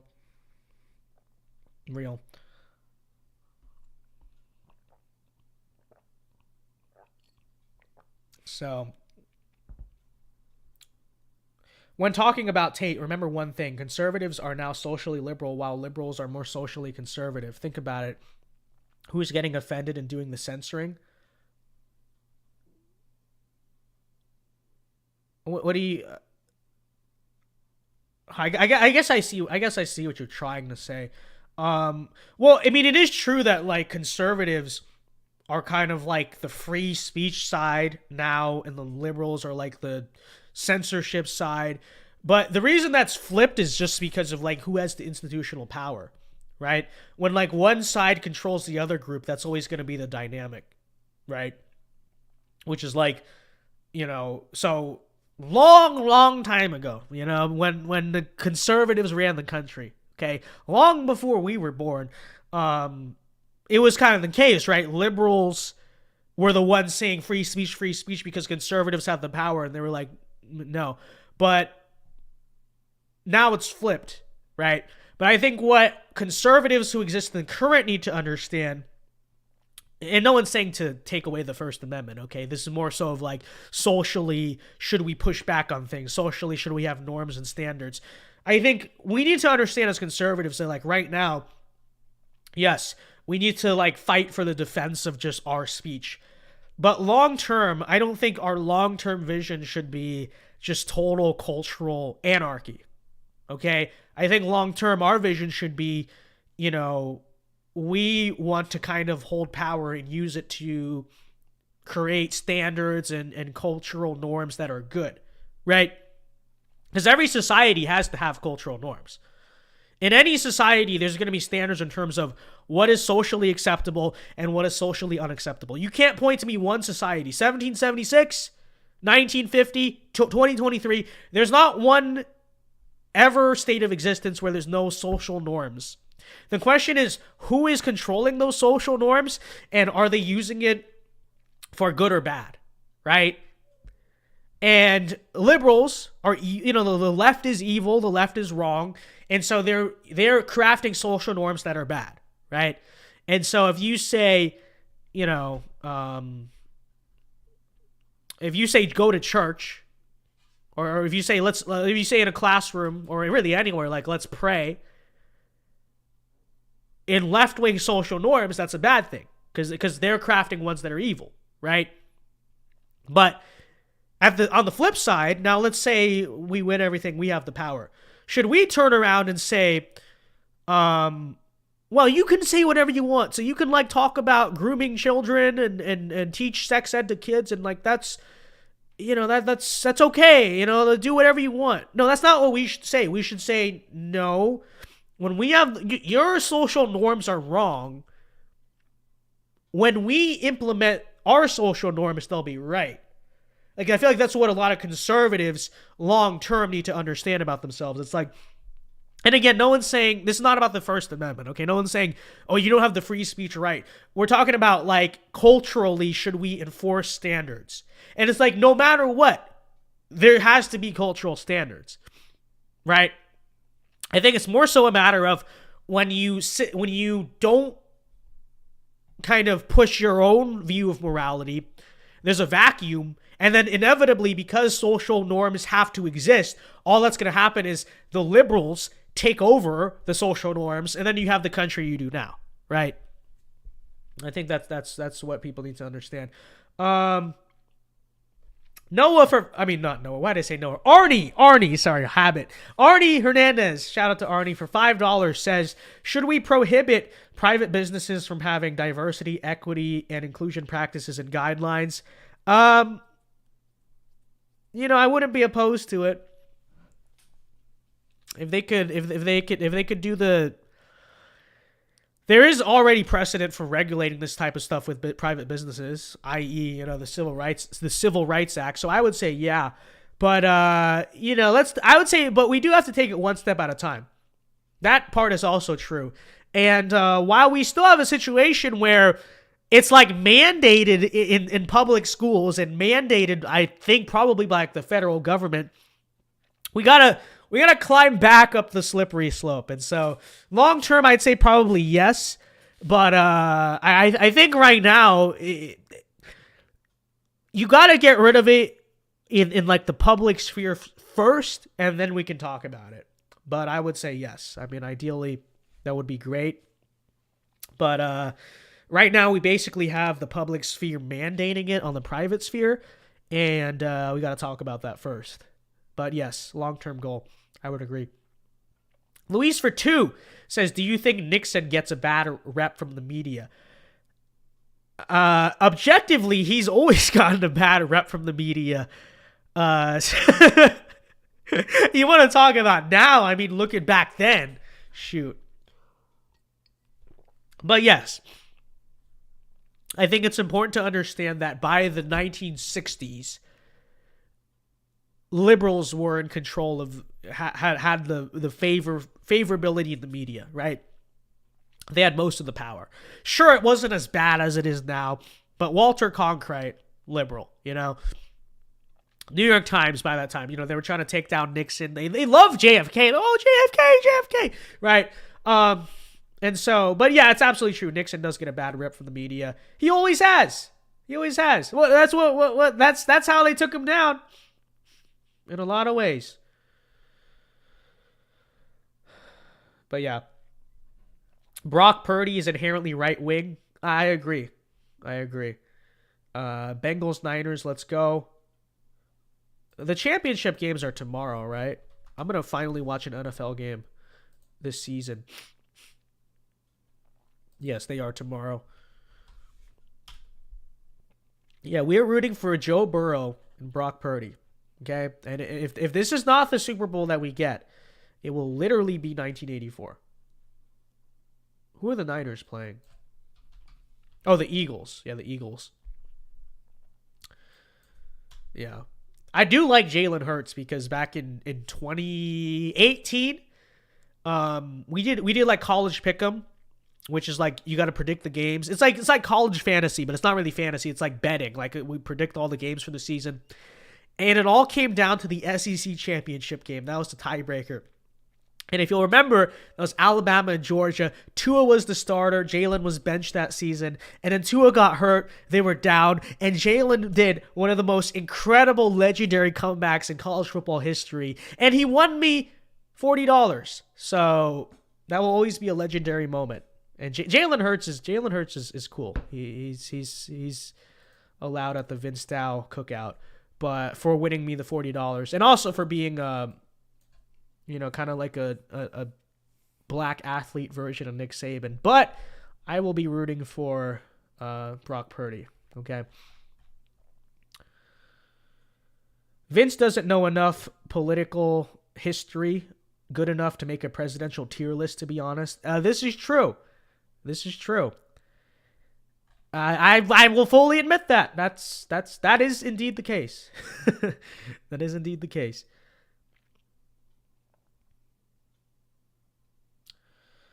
Thoughts on a Mitch Daniels Senate run? Who is Mitch Daniels? Am I stupid for asking that question?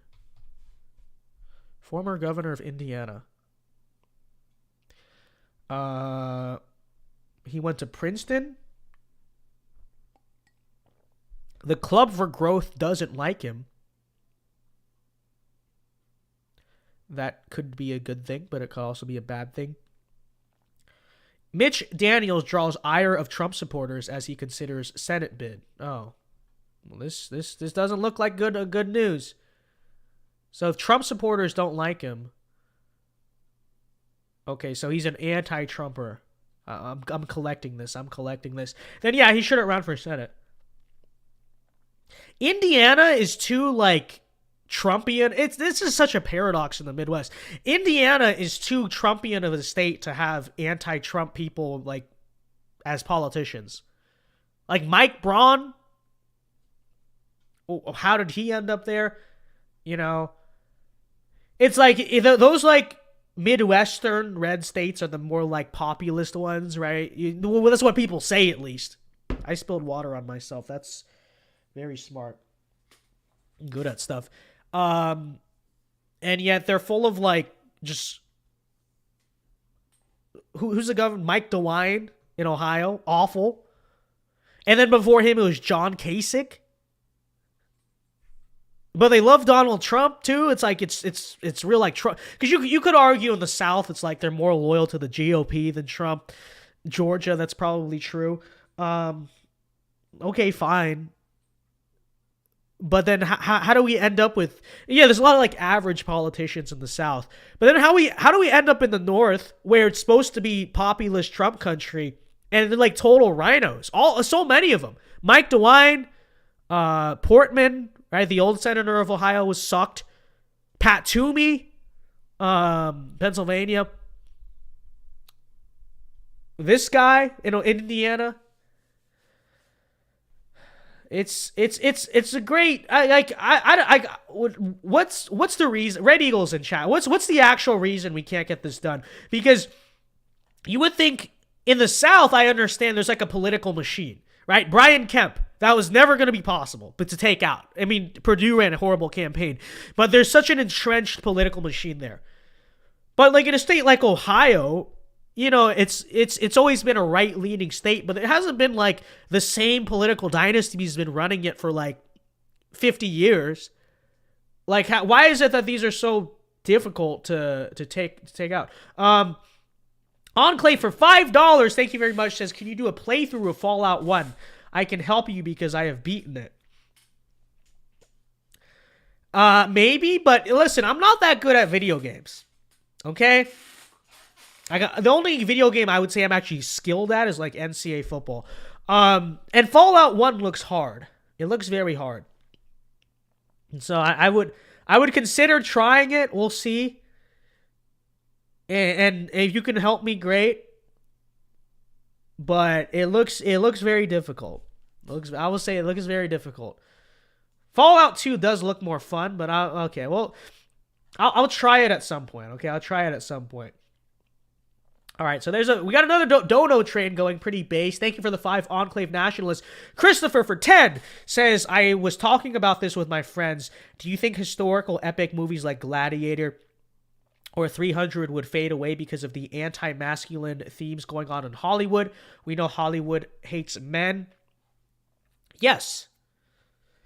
Obviously, because like where are the movies doing that now? I'm getting a new chair, by the way, so this squeaking will end soon. Listen to this. Isn't that so? Sometimes you can hear it in the background of my videos if you listen very carefully. It's like, it's gotten worse, okay? Am I like too obese for this chair over the years? It's just like it's gradually gotten more and more squeaky. But yeah, like where are those movies now in Hollywood? You know, you don't see them exist anymore. And so there's your answer, right? Because what are the last few Hollywood movies I can think of? I don't know, but I can't think of any that's like, I guess Top Gun, kind of. But I wouldn't even compare that to like Gladiator, right? Because that's not like fighter planes are cool and all, but that's not like old school, just like male brute strength warfare.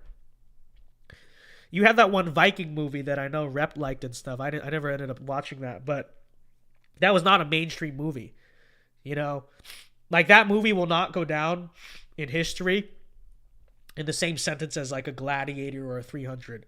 It's not going to be a movie that people quote and like remember for a long time. So, yeah, I think there's your answer, and it's definitely true.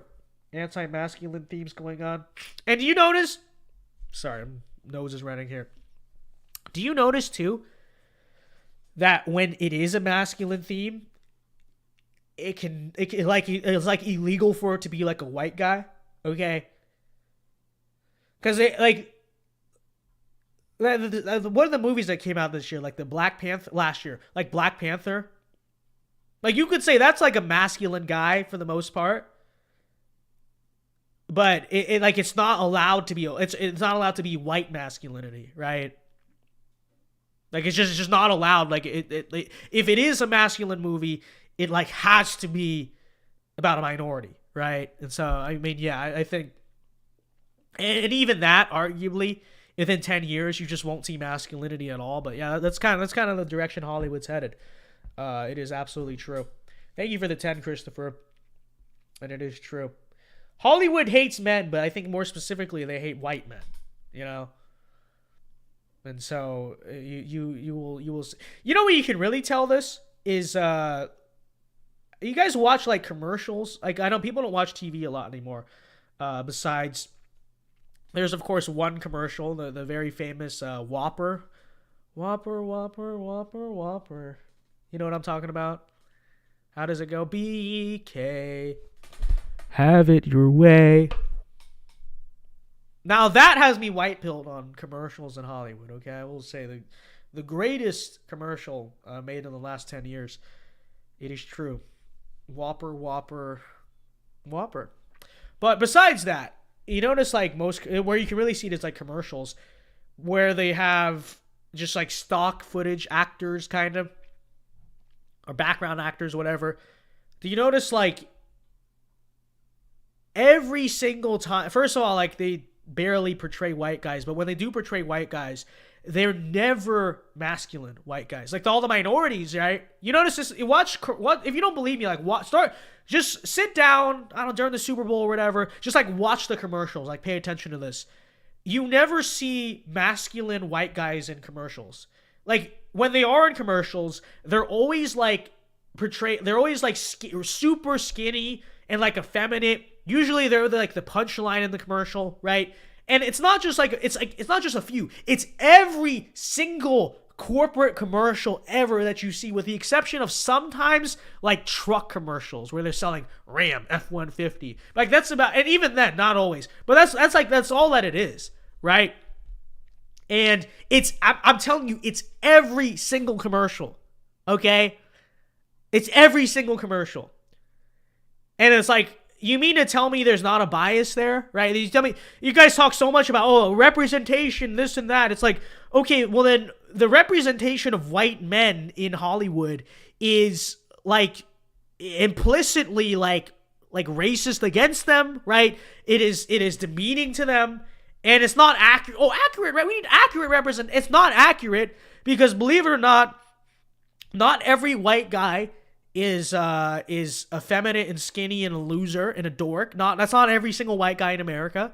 Okay, and, that's what you get. But thank you very much for the 10. It is so true. God bless you, Christopher. We appreciate it. $2 from Louise says, "Will Pete Ricketts be a Ben Sass 2.0?" Again, another individual I have to research a little more. Let me see. I don't know a lot about all these politicians. These are questions for rep, but I hope not. So he was governor of Nebraska. I don't know a lot about him, but I'm gonna say probably, because whoever the governor of Nebraska was for the last few years, I mean, they've allowed a lot of corporations to leave the state. They've allowed a lot of just illegal immigration and farm worker migration to pour in and just overrun the state. So considering Nebraska has not been particularly well run the past few years, I'm going to assume the answer is yes. Not quite an expert. Okay, focus. Get back in focus here. Come on, camera. What are you doing? All right, there we go. No, look at. I'm a magician. I'm a magician. I just snap my hands. It comes back in focus. Now they're going to be questioning. Is VinceDao Illuminati? Many are asking this question. But yeah. Thank you for the 2. I think so. I probably, sadly, because if he was a governor of Nebraska, that probably tells you a lot. Because whoever the governor of Nebraska was has not been doing a good job. Okay. All right. All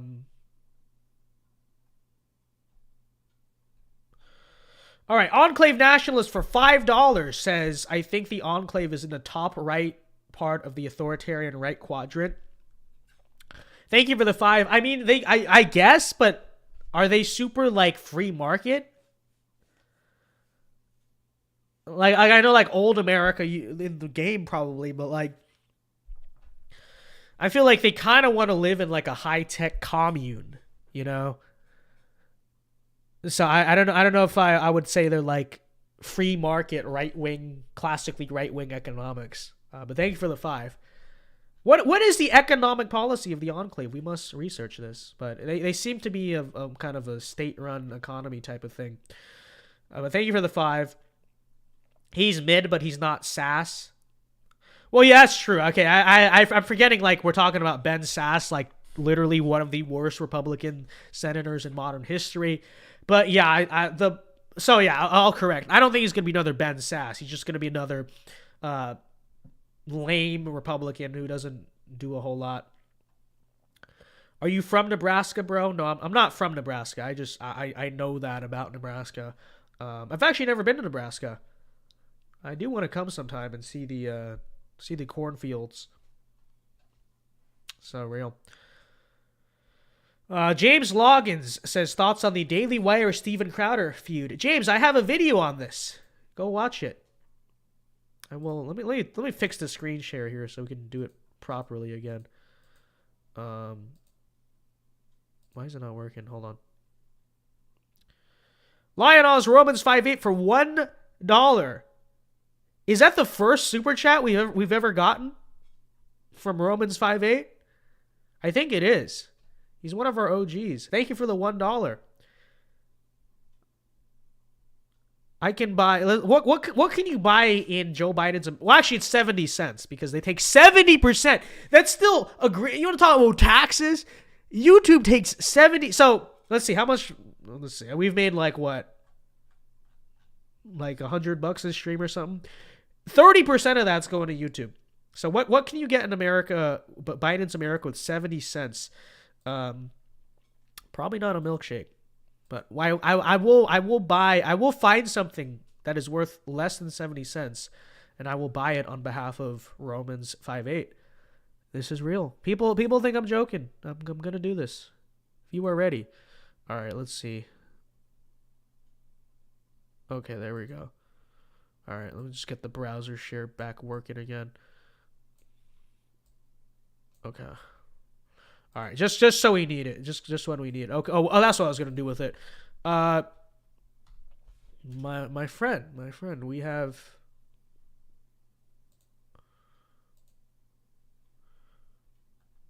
a video about it. My thoughts on Steven Crowder's video. Oh, it's off the screen. My bad. My thoughts on Steven Crowder's video, as you can see.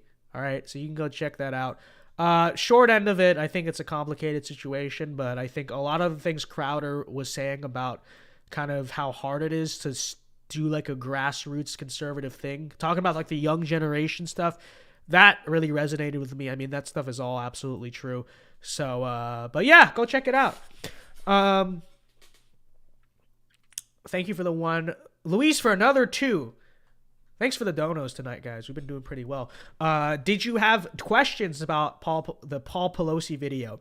Yes, absolutely. The whole thing is weird. You know, the whole thing is very weird. And people, I mean, here, we're going to plug the shorts, okay? Because we've been doing a lot of them recently. I bet you a lot of people haven't even seen them.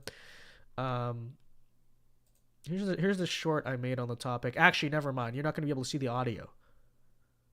Okay. Pretend you can hear this. Oops. Okay, I will read the subtitles. Hold on. Okay, so. Oh my god. Okay. Okay, so they open the door, and it is very strange. Like, so, you know, Paul Pelosi is in like his boxers, you know. And people say, oh, well, that's what he was wearing when they broke in. I mean, okay, fine. I could see that. But he has like a beer in his hand or a cocktail, whatever this is. Like, look at this. Like, what's the deal with that? Okay, because you could say, oh, well, you know, it's spur of the moment. Okay, fine. Why does he have a drink in his hand? If he's in like he's holding the hammer, he's trying to, oh, don't hit me. Don't. Why does he have a drink in his hand? Is that what you do in a hostage situation? You're being held hostage by a guy with a hammer. You just pour yourself a drink. Like what? You're not gonna put it down. And you could argue he could have used it as a self-defense object, but he's just like holding it. It's very strange. And then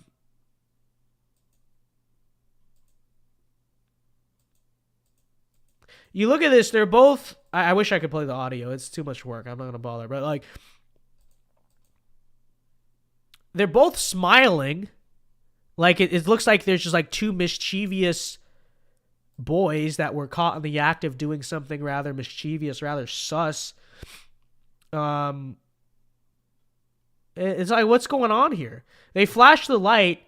It's like the whole thing is weird. You know, and I joked in this video about the gay prostitute theory. Okay, I'll go, well, maybe that's not true. Okay, but maybe it is. How do you know?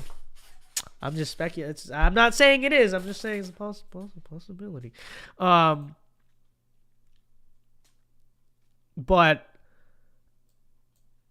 what's with the drink in the hand? That should be the shadiest thing. And then you look at like the 911 call. I mean, you could say, oh, well, he was just being smart because he's in a hostage situation. I mean, fine. And then also, like, why did the attacker wait for the cop to show up? Like what? And then it's like, why wouldn't you just, if he was really going to go do this to all these other Democrats, like, why wouldn't you just break in, strike him, and leave? Why would you just do this thing and then, like, wait for the cops to show up, and then when the cops show up, you attack them? Like, what? It just doesn't make sense. I don't know. The whole thing is very weird.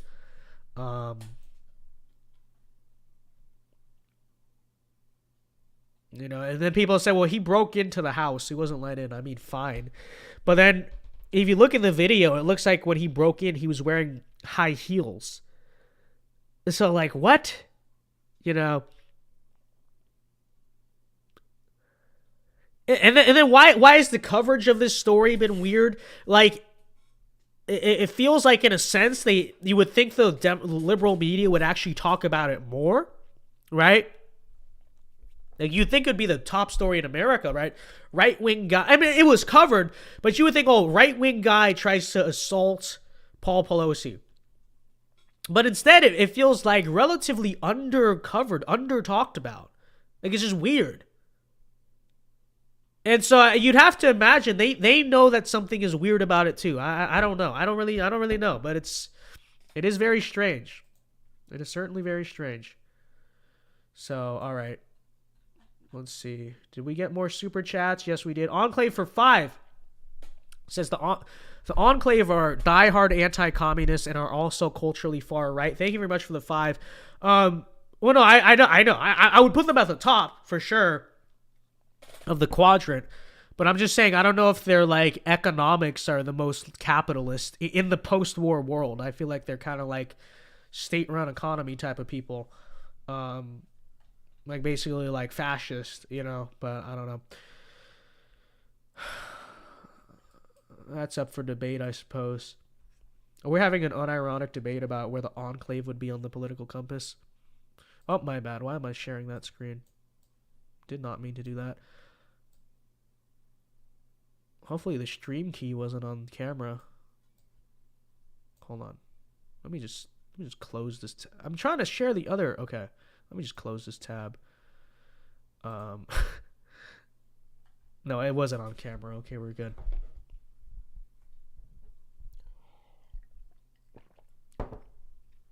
All right, let's just go back to the single camera. All right, periodic pause here. Those who are watching the stream right now, again, be sure to leave a like on the stream. All right, how many likes are we at right now? Let me go and look. But however many likes we have, we can do more. All right, so go leave a like on the stream. Let's see where we're at right now. Let me go to the live stream view. We have over 100 likes. All right, good job. Good job. But let's get it up. Let's get it up. Okay, at VinceDao, will you ever go on Rumble in the future? I do. I mean, I have a Rumble account. I've been posting to it, but do you mean will I go live on Rumble? I mean, I'm not against live streaming on Rumble. I would try to do it, but I was trying to set it up the other day and it was kind of confusing. So I don't really know. Like I'd like to get live on Rumble and Getter and all the alt tech sites. Odyssey too, I suppose. I don't know how many viewers we actually have on there. But number one, we got to have something of an audience on there for me to like want to take the time to do that. So I mean, I'll look into live streaming on Rumble. But how does that work? Like, do you have to be a part of, like, their syndicated network to do that, or can anyone do that? Because I know, like, Rumble has their, like, group of creators that they have deals with and whatnot, and they use them, you know, to, like, promote and whatnot. And I'm not in that, which I'm jealous. Rumble, hit me up, okay? Let's do a deal, okay?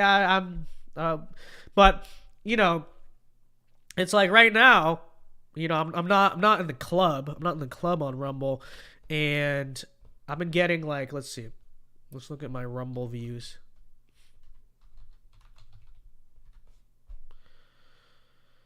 Three views. This one got 21 views. Okay, a whole 21 views. We're balling. My exclusive during this month 2 years ago got 1,000 views. Okay, not bad. But for the 2 views, but 12 likes. That math doesn't add up, but that's cool. Like I don't exactly get a lot of views on Rumble, and like I don't know how to grow it because I feel like the way Rumble grows, at least right. I mean, I'm sure eventually it'll be like a big thing, but right now I feel like it's based on the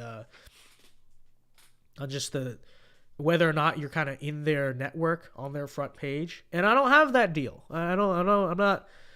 So they really should reach out. I would appreciate it. You know, I make good content. Hit Rumble, hit me up. Okay. Put me on. I want to be on the front page. I want to be making more than, I made 2 cents off of Rumble in all of my Rumble account channel history. I know I'm rolling in the cash. I'm ready to retire. I'll have more Bugattis than Andrew Tate, literally, with that money. But yeah, like I want to be more involved with Rumble, but I don't have the plug. You know, I don't have the front page boost. You know what I mean? Odyssey is better than Rumble. Well, I feel like Rumble is better for like my type of content. You know what I mean? Like we would have more of an audience on Rumble. But I mean, yeah, I support all the alt tech sites, but I I don't think I get a lot of views on Odyssey either. I wish, you know. Well, you know, the sad thing about alt tech is like you have to get, the only way to really get people to care about it is if you're already censored on big tech, you know, which, you know, I don't want to happen, obviously, but that's kind of how it is. Everyone in chat, go follow Vince on Rumble and other alt tech platforms to grow his reach. Yeah, real. Go subscribe to my Rumble. Just look up Vince Dow. Now, also, okay, another thing. Rumble confuses me. I have a channel, and then I have a personal account. I don't know the difference, but just click whatever you see, I guess. It's very weird. Why do you have two channels? There's one you can follow. There's one you can subscribe. I don't understand it at all. But just look up Vince Dow and interact with it, I guess. I don't know. It's very confusing. So, thoughts on Titus Ellis Smith? I don't know who that is. Titus Ellis Smith. All right, let's see.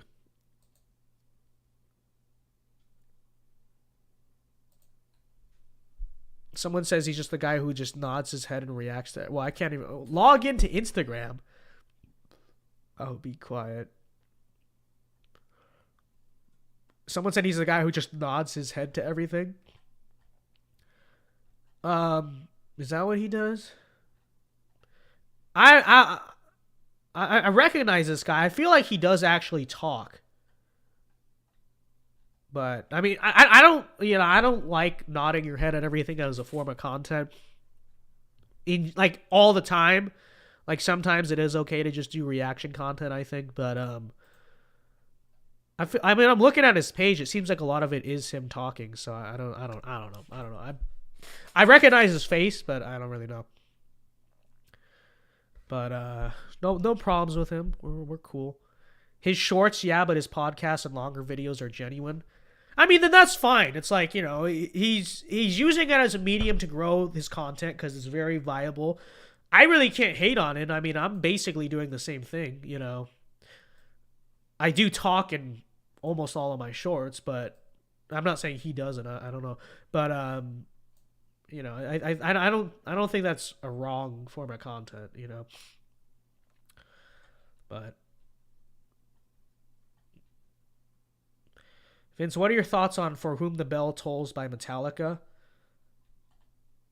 It's a cool song. Is there a message to it that I don't know? I used to like that song in like middle school, but is there a message to it that you're fascinated in? Because I don't really remember. I haven't listened to that song in a very long time. The Flindo, what a name! That says the Flindo Smindfurf. The Findo's Mindfurf.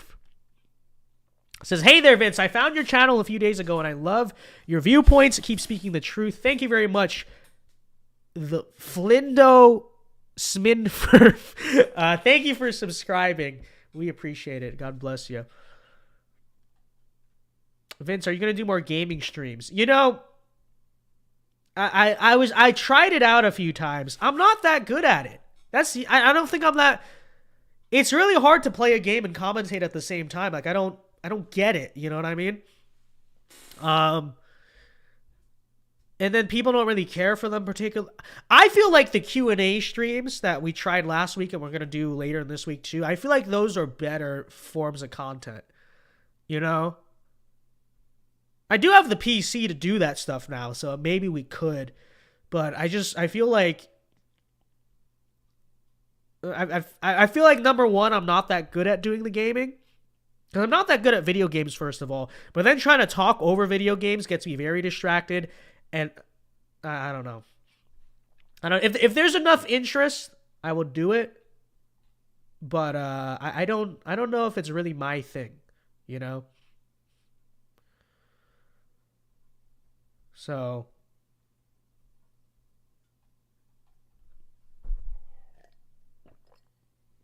thoughts on Jordan Peterson? I was never really a big like Jordan Peterson head. Like he was never one of my like big influences, to tell you the truth. But I think I think if he's like, I don't know, waking up a lot of young men and helping them generally, then I think he's a net positive. But I've never been a super invested in his like stuff.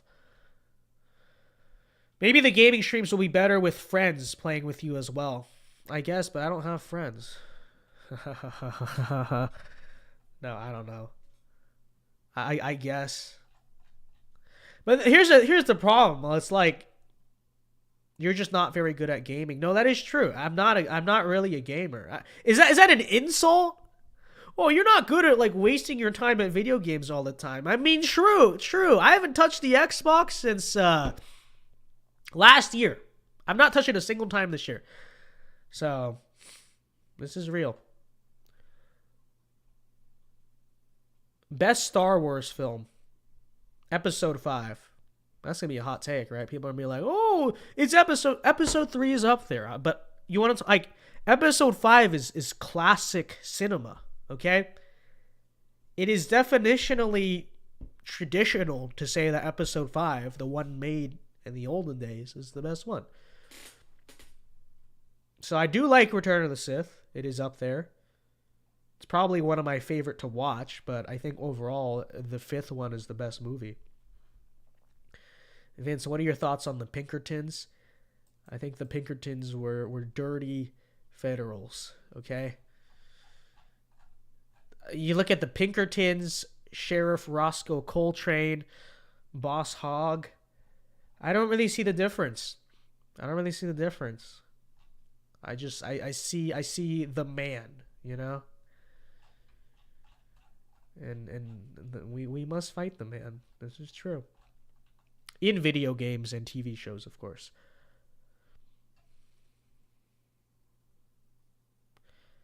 So I just asked Chat GPT, who is Vince Dow? Here's the response. I'm not able to find any information on the person or public figure named Vince Dow. Without more context or information, I am unable to provide you with any information about this person. That's fake. That's cringe. Is Akinator? Akinator has known who I was since like 2015 or whatever. Hold on. Let's do that right now, actually. Let me just go back to the window share. It'll make it easier. Let's see. Let's go to Akinator. Because back in like did I say 2018, 2019? Back in high school, literally Akinator knew who I was. And I was very impressed by that. But let's see. Plus it's less stalkery and AI supporting the technological revolution than Chat GPT, which I've never used. But okay, let's see. Properties, yeah. All right, let's see. Let's get a link for Akinator.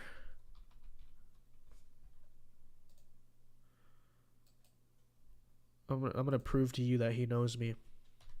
All right, let's see. Oops. All right, we got the link. Let's go. All right. Hello, I am Akinator. I am a creepy Middle Eastern genie, and I'm here to discover Vince Dow. So real. All right. Vince, can you Google yourself? Okay, in a second. Let's do Akinator first.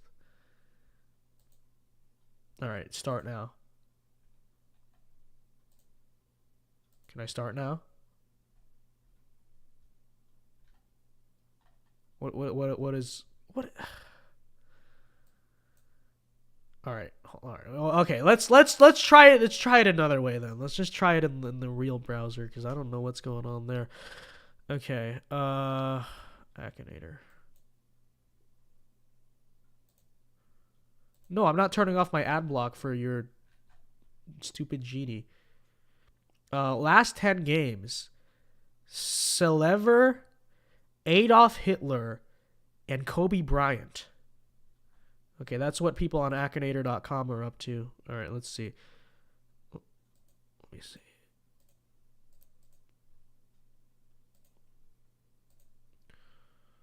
Okay. All right. Let me delete this one. Oops. All right. No, wait. Okay, this is the one we want. All right. Let me size this. Let's see if this works. These cheapskates. Do you really now have to go to like a app? I don't want to get it on Google Play. What happened? I was in middle school once, and they let you just play it on the web. What's going on here? Play. Oh, there we go. I was probably clicking a fake play button and got a virus on my brand new PC. All right, lovely. Okay. Select the next game thematic. I'm a character. All right. Is your character... Let me zoom in so you guys can see better. I just turned on ad blocker and I'm getting ads. This is fun. Okay. Does your character really exist? Let's like move... Okay. No. Okay. Let's like move this way. Okay. Does your character really exist? I don't know. Do I really exist? Probably say don't know. How do you know I'm not an AI?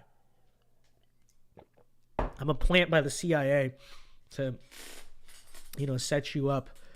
Just kidding. No, yeah, my character does really exist. Or does he?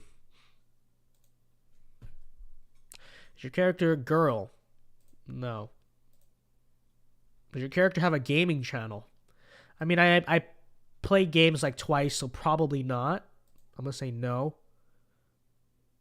Does your character have a number on their shirt? I mean, not particularly. Not typically, so no. Is your character older than 20? No. Yeah, new subscribers. I mean, I'm 19. I'm almost 20, though. I turned 20 in a few months. But, yeah, I'm 19. Does your character personally know you? What does that matter? I'm gonna say probably not. Probably not. I'm just a random Asian guy trying to find Vince Dow on the thing. Is your character famous? Do I constitute famous? I would say no. But I don't know. It depends on your standards. I guess probably. What is this? Correct? No, you don't tell me what the right answer is. What? What is this? Oh, it's to go. Oh. I was like, it was pointing at probably not. It's like, how do you know? You're not the one taking the test. You silly genie. Okay. Okay, again, no. Character have a phone. Yes. Does your character create music? Oh, technically, yeah. I mean, I've made music before, and I'm considering making it again. So, actually, yes. Is your character from New York City? No. Thankfully. Your character live in South Korea? Okay, now you're just being racist. No, that's Congman Lee. He was a disloyal dual citizen. Kidding. Does your character attend a school? Yes. Does your character steal diamonds? Only in Minecraft. No. Is your character black? Yes. Maybe. I don't know. I'm not sure. Could be. Probably am. No, I'm just kidding. No. Is your character a YouTuber? Yes. Oh, I was loading. I thought maybe, okay, does your character have a sister? No, I'm an only child. See, this is a 5D chess move. I'm teaching you facts about myself. We got to learn about me while I take this test. Is your character blonde? Some would say so, but no. Does your character love food? I don't know. I'm not Vince Dow taking the test. Your character do 24-hour challenges. Yes, I try to see I try to see how many videos about John Fetterman I can make in 24 hours. No. Your character guitar player. No. Your character cuss a lot. I try my best not to. No. Does your character... You know what's funny? Okay. I'm officially cuss word free ever since I got this computer. That was the main source of profane language out of my mouth in the past 365 days. Was my computer being so ridiculously slow. And literally, I'm just like... Because I'll be honest, nobody really knows this, but I kind of sometimes can have anger issues. Not really around people, more around technology and just stuff. It's like, you know what? But ever since I got this computer, I've been like it's like so calm. Because like, you know, I don't click the button to ripple delete, and it's like just gives me a pinwheel. And I'm like, you know, so real. We are cuss word free ever since the computer's been replaced. Pretty based. Okay. Does your character play a stringed instrument? No. Your character older than 18? It would be a problem if I wasn't, but wait, did I put no? I mean yes. So what did I do? I meant yes. Wait, did I answer these? Am I being stupid? No, I don't play a string instrument. Wait, do I have Indian citizenship? No, my friend. I do not. Yes, I'm older than 18. Character American. Alright, let's see. We got a loading screen. Okay, let's see if it's got it. Oh, no. Alright, is your character a pumpkin? I am, in fact, not a pumpkin. You think of Chase Hudson. You think of Little Huddy from TikTok. What? No, you're wrong. That is indeed not Vince Dow. Look at this guy. He painted his nails. Okay, now I'm insulted. All right. I looked at he's just alt or whatever. He's got the e-boy haircut. He painted his nails. He's wearing like a collar. Is that like a choker? He's wearing like a choker. Like he's a freaking. And then what? I'm insulted. And he's got earrings. Okay, that's like L number 1. Okay, dudes with earrings. Oh my goodness. No. And I'm insulted that Akinator even suggested that. That, you know, if if it came up like, I don't know, Arnold Schwarzenegger or something, I'd be like, okay, well, fine. You know, it's at least I thought I was someone formerly cool at one time in his life. And no, instead you get a Chase Hudson. Really? Is that who you thought I was? Chase Hudson? I'm offended. I'm literally. This is fake. This is a CIA plot. Real. The voices in my head are real. Okay, is your character linked to music in general? No. Character an amphibian.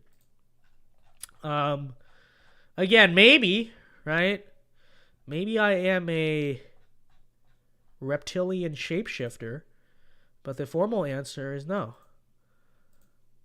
A little Huddy Dow. Why does he look like a Barbie? Yeah, I know. And he has Sharpie painted nails. Real. Anyone know if Vince streams anywhere else? No, I don't. Okay, I'll try at some point to figure out how to stream on Rumble. Okay? And I guess Odyssey while I'm at that. But at the moment, I'm a YouTube streamer. Does your character live with their brother? I don't have a brother. Character creates scary videos. Yes, they're very scary for libtards, but I'm going to say probably. Because they're not meant to be scary, but Joe Brandon sees them and is quaking in his boots. Does your character paint their nails? Definitely not. Does your character hate sunlight? I have a love-hate relationship with sunlight, but I'm gonna say don't know because I'm just not. No, I don't know. I know that sunlight's good for me, but it also kind of hurts because I have like dry skin because I used to be on Accutane. So I indeed force myself to get sunlight, and then I feel good afterwards. And then when it's too hot in Florida, it's kind of like, can I go back inside now? Vince Now is not a pumpkin. The deepest lore. So true. Stream on Twitch with Kongman Lee. Okay, well tell him to set it up. I don't use Twitch. I'm not setting that up. The videos are scary. Indeed, many are saying this. Character cuddle with a blanket. No. Now people will probably be like, yeah, right. No, I do not. I don't sleep like that. Okay, I sleep just. I don't roll up when I sleep. I just lay down on my back, and I literally just fall asleep. I don't do the burrito thing. I don't do the wrapping up thing. I just fall asleep straight on my back, arguably like a real man should. Okay, arguably like you're supposed to biologically. But no. Does your character own a charity warehouse? No. At least not a... Oh, my bad. At least not a real one. At least not a... never mind. Is your character on Fire Oasis? I don't even know what that is. Does your character like playing Roblox? Actually don't. Does your character... Does your character have cat eyes? I'm not you know who. Was your character once evil? Yes. But I'm just going to put probably. Did your character show their face a lot? Yes. Character normally in a chair. Well, on YouTube, yes. Did your character dye their hair? No. It often seen wearing headphones. These days, yes. Try not to laugh content? No. Character a commentator? Oh, now it's getting on me. He's stumped though. Dude, in high school, okay, maybe I've fallen off. In high school, this took like 30 questions, sometimes 25. And now we're on like 43 and he still doesn't know like who I am. Wow. Felted.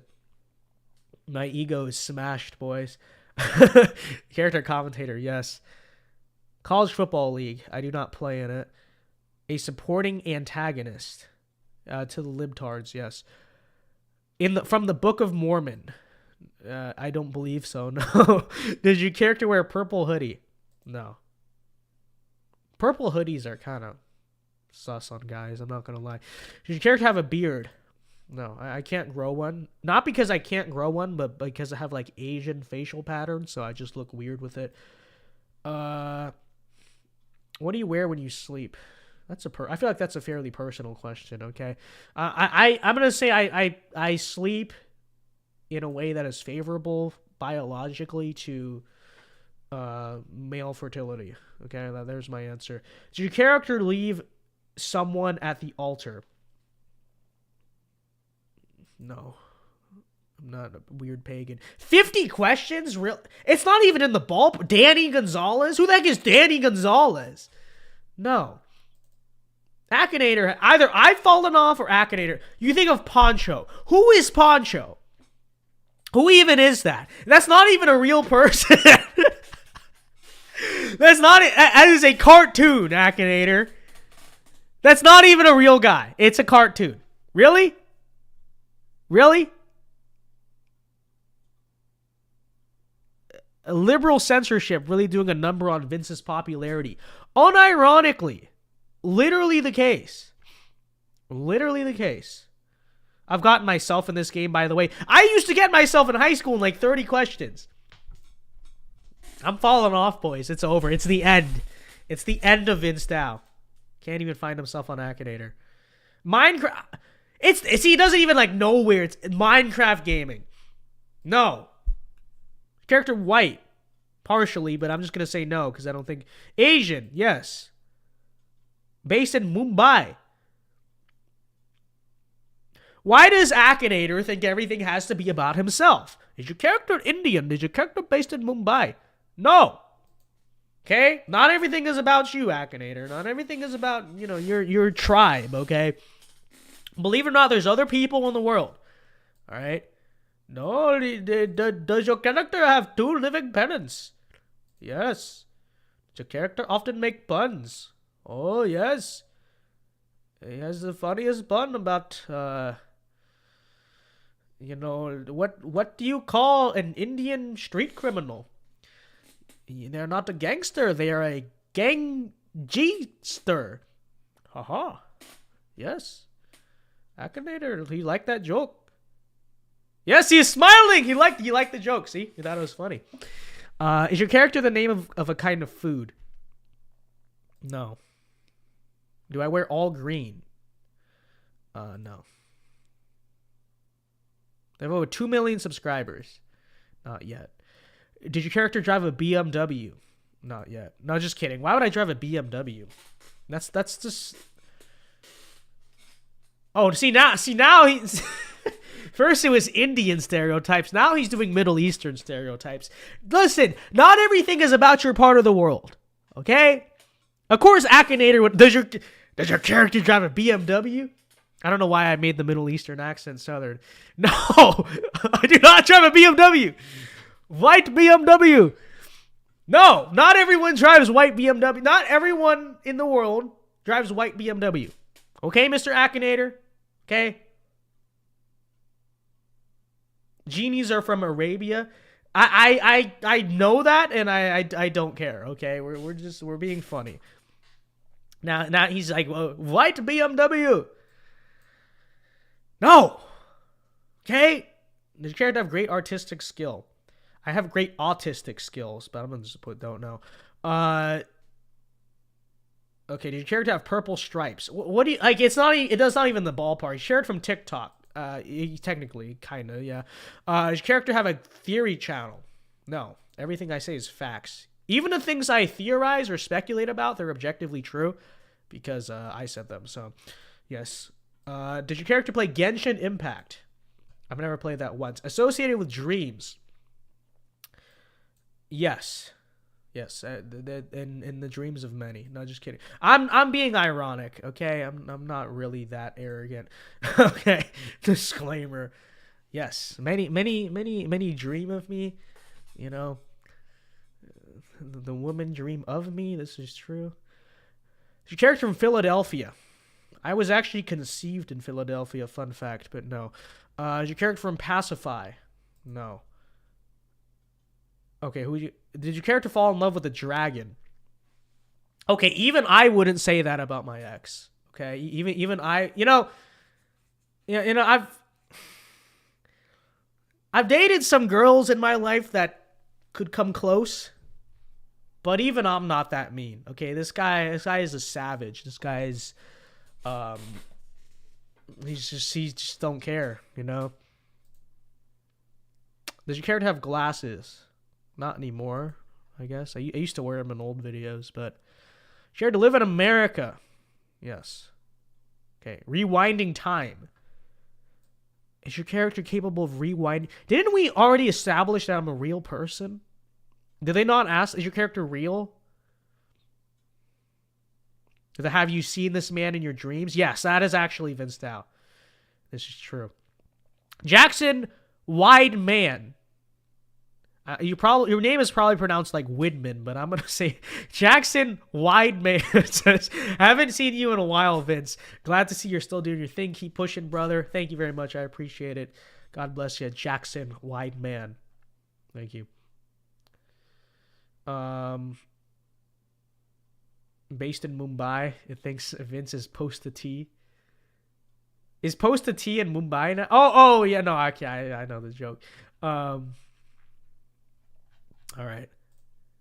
Are you calling Stacey Abrams a jerk? Ha ha, you're funny, Ron. Funny joke. No. Scared to have dreadlocks. I soon I will. I think many would agree the cornrows would be a good look on me, but not at the moment. Do you live with any of their parents? No. Is your character Mexican? I grew up around a lot of Mexicans, but so it probably like wore off. Like I'm probably like 1 or 2% Mexican at this point, but not formally. No, over 20. We just said I'm under 20. No, I'm 19. Is your character wearable? I would hope not. Your character's husband plays. The character does not have a husband because he is not a homosexual. Okay? No. His character passed over 300,000 subscribers. Not yet. Does your character mostly play in comedies? According to the YouTube tag, I tag my videos as comedy, but no. We're on 80 questions. I can't figure it out. This is insanity. I thought this was gonna be. Really? Nah, screw this. It's hands. Okay? We can take it outside if he wants. If Akinator wants. Are you serious? Bro, screw this guy. What is his problem? This smug genie troll. Okay? Do you think you're funny? Do you think your internet friend and it's like this, it's just like this fat slob. Really? It's hands. He wants it. He wants beef. Okay? I will be dropping a diss track imminently. This is not acceptable. This is literally 19... Like, I know I did a video kind of criticizing MLK, but you know what? Now I know how he felt. Now I know how because this is how I feel. Okay? This is on equal levels of equivalence, frankly. Objectively speaking, this is true. Okay? And as a matter of fact, I think this is worse. This is worse right here. Okay? This is a worse atrocity against an individual. All right? Who do you think you are? Okay? And you do it so smugly, too. Okay, you're the same dude who was like, does character drive a white BMW? Does character live in Mumbai? Okay, like, who do you think you are? Who do you think you are first? You're not even American. Akinator. The 120... Yeah, this is 1984, A Brave New World, and Fahrenheit 51 put in one single incident. Okay? Bro got done dirt. Yeah, real.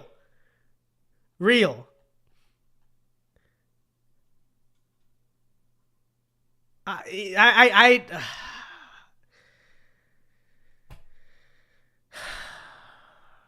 don't know what to say. He has left me speechless. Okay?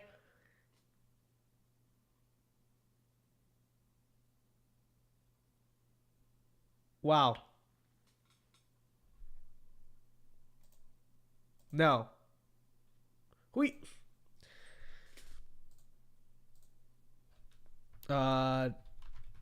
VinceDao is who I'm thinking of, buddy. See, it does know who I am. VinceDao YouTuber, VinceDao / political YouTuber. Yes, that is correct.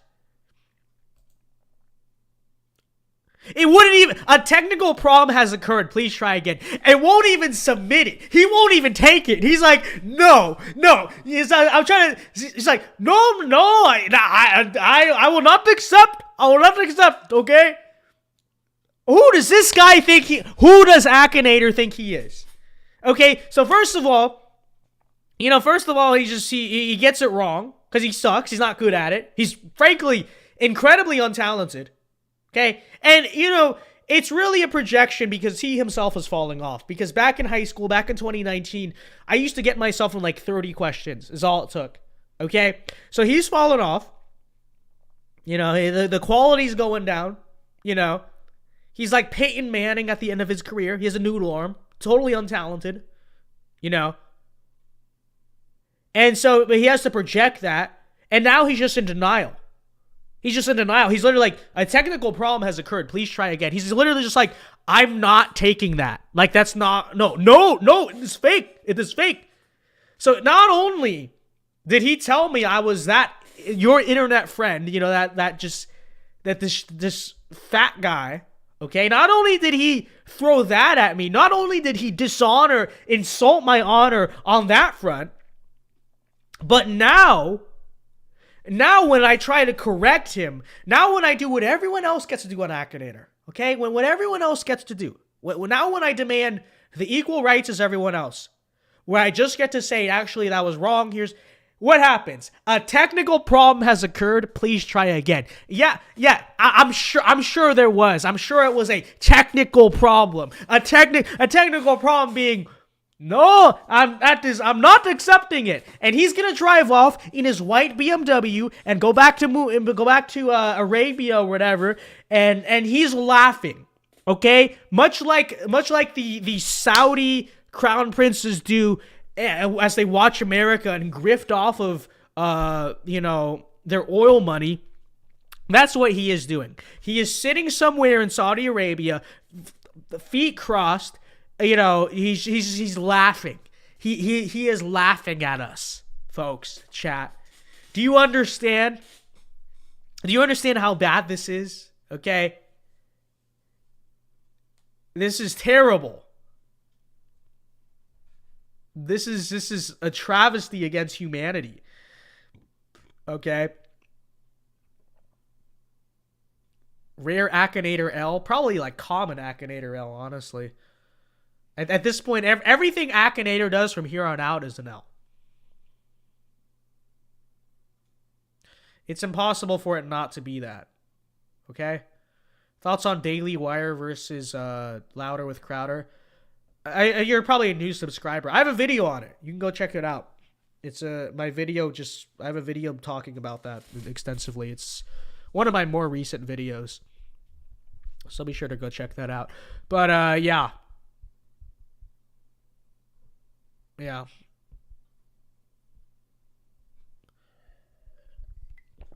Hey Vince, how do you explain the Social Blade report of you gaining 22,000 subs from the month of January and only 55 live viewers? Are you bot? Something seems off. Well, first of all, we haven't live streamed in a while, but it's mainly because my views are from shorts. In fact, I can prove that right now. See, the engagement rate of shorts is not as high, which obviously, okay, but just to prove to you it's not botted, okay, 1 million views, see, 4.3 million, 1.5 million, a lot of them have hundreds of thousands. That's where the growth is coming from. And I know many people are like, where are you getting these subscribers from? That's where they're coming from. But the engagement rate is going to be lower onto the videos, which is still going up still. But then with live streams, that's the lowest tier of engagement. So that's the reason why. I don't appreciate the Social Blade report saying are you bought and paid for? Really? Hold on. No, because I'm not going hard at this guy, but I know other people think that. Let me just prove a point. Hold on. I'm gonna turn this off.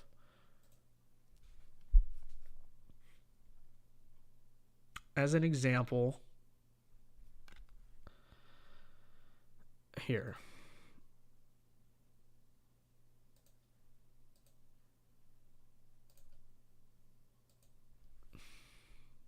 See, when you're getting this on a lot of your videos, that's what happens. But a lot of people subscribe on a short. They means they want to watch the other shorts. That's how that works. Okay, just wondering. Makes sense. Thanks. Yeah, you're welcome. Do you run ads? Well, I do on the videos, but they don't let you run ads on shorts right now, so I don't know. People's attention spans are too short to watch streams. Yeah, real. If we stream more, we'd get more viewers, but eventually, when I have the time, I'm very busy, honestly, right now, but when I have the time, we'll do more consistent streams.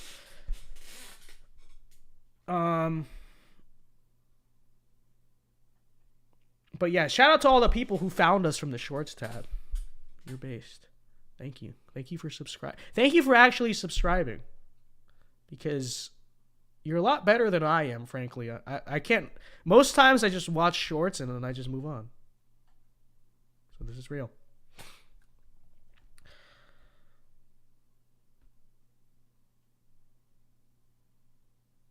Okay. Let's see.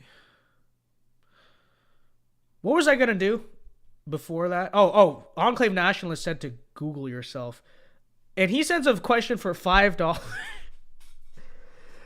Okay, who do you think the National Socialists would have supported in the U.S. Civil War? That's a loaded question.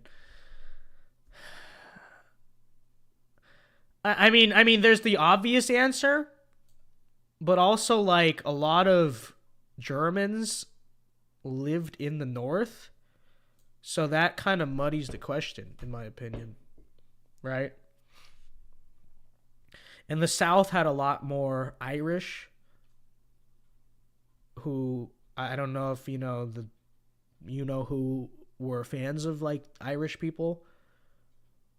And the North technically was like more homogenous. So I don't actually know. There's like people will say, oh well, slavery, so clearly, the South.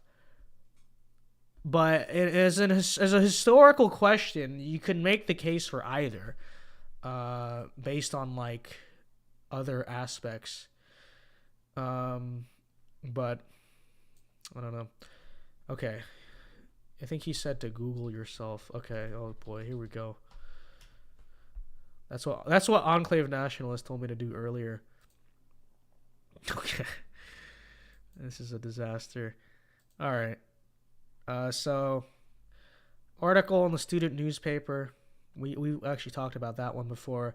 Here's one calling me a white nationalist, another one calling me a white nationalist, another one calling me a white nationalist, another one calling me a white nationalist. Hitler, youth without the Hitler. There's one calling me another one calling me a white nationalist, another one calling me a white nationalist.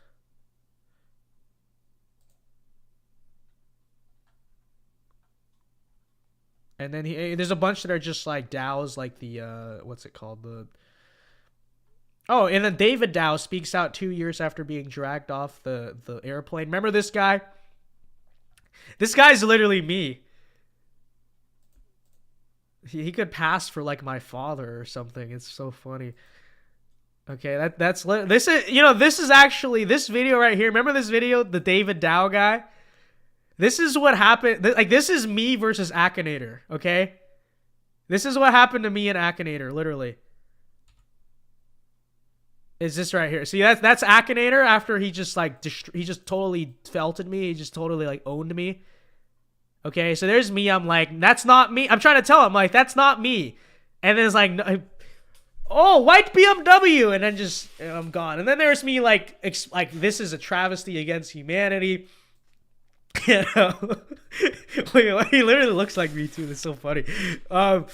I don't know. I just cried. Yeah, real. That's exactly what I did when Akinator just insulted my honor to the highest degrees. And indeed, fact again, true, very true. Yeah, there's me getting dragged off after Akinator literally just like destroyed me. Look at that. That's literally me. That is literally me. I think very fast, very quick. That is indeed how fast Akinator just ended my career earlier. This is so true. No, not at all. Wait, what was I wasn't looking at it. Okay, well, let's see. What was it saying? They have to subtitle him because he can't speak English. I don't know what the lady asked. I don't hear the sound either. Okay, so there's... Is that his daughter or his wife? I'm not actually sure on that one. Okay, there's me. Like that's what happened when Akinator was there. I just cry. Later on, I just rewatch the replay of my stream and just cry. Real. Real, this is indeed what happens. Disruptive belligerent. That's pretty rich coming from Akinator. There's Akinator telling his side of the story. He's like, no, no, you don't understand. I got it right. Okay, he did not answer a question about white BMW correctly. Okay, and then there's me. Okay, pretending like I'm okay, pretending like everything's fine when it is not. Okay. Get to the point I have to hide this is true. I can never show my face on the internet ever again after this stream due to the Akinator incident of January 28th.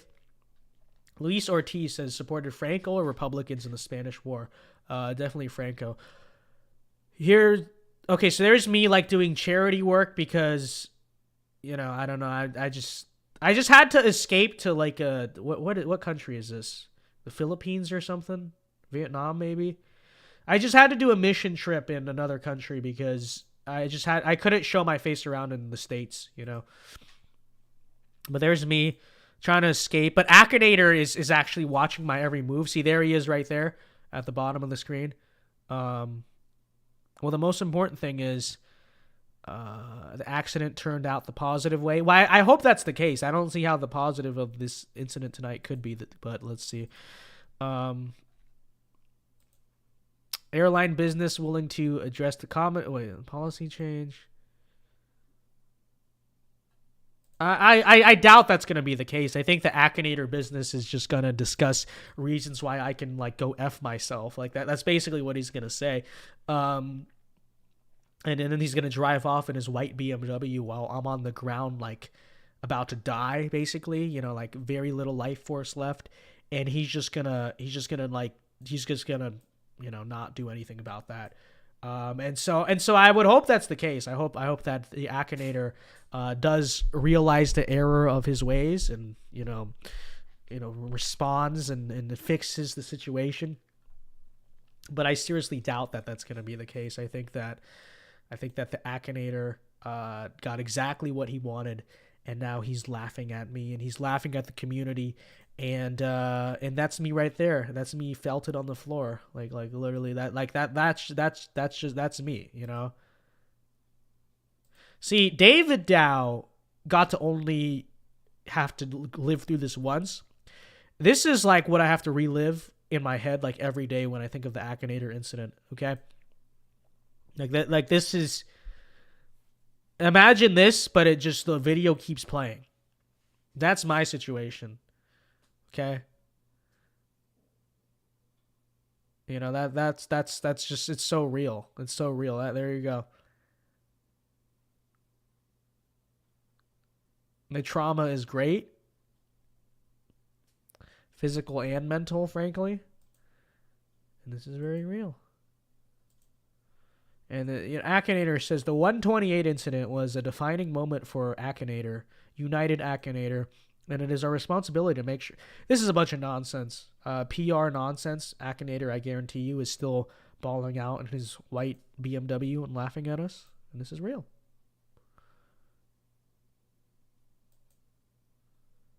Yeah, they go into instant replay. Whatever.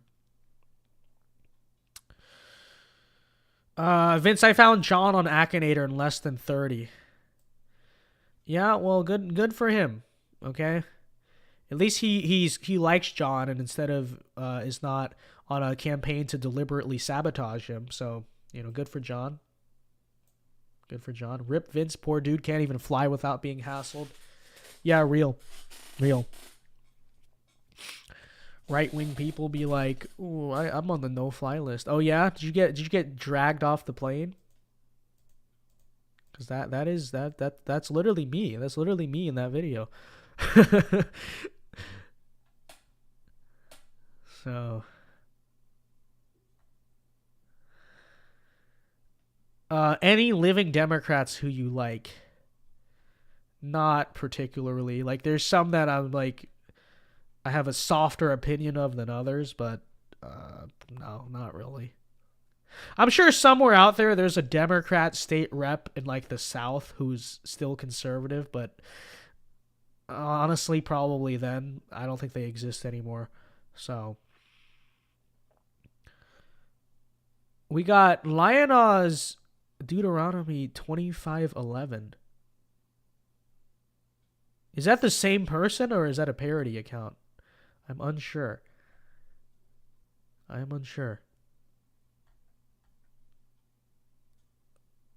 Lance says, honestly, it's crazy how you've reached 40K within the past month. I remember subbing around 10K. Glad to see your channel grow. Thank you very much, Lance. I appreciate it. God bless. Okay, what time is it? It is midnight. Oh my gosh, we've been going for 3 hours. Okay, I'll end this stream in a few minutes. But I'm having fun. I'm having fun right now. Okay? I will end in a few so we can be alive for church tomorrow. But we're warriors. We go a few more minutes. Akinator is perpetuating Asian hate. I don't even think it's Asian hate because that's too mild, right? That's too like specific. I think Akinator frankly just has hatred of humanity. You know, if I were to tell you the truth, it's not about race. I don't think it is. I think it's that he has hatred for the human race. Okay, he hates all of humanity, all the world, and he wants to destroy all of it in his white BMW. Okay, so I mean, this is real. This is real.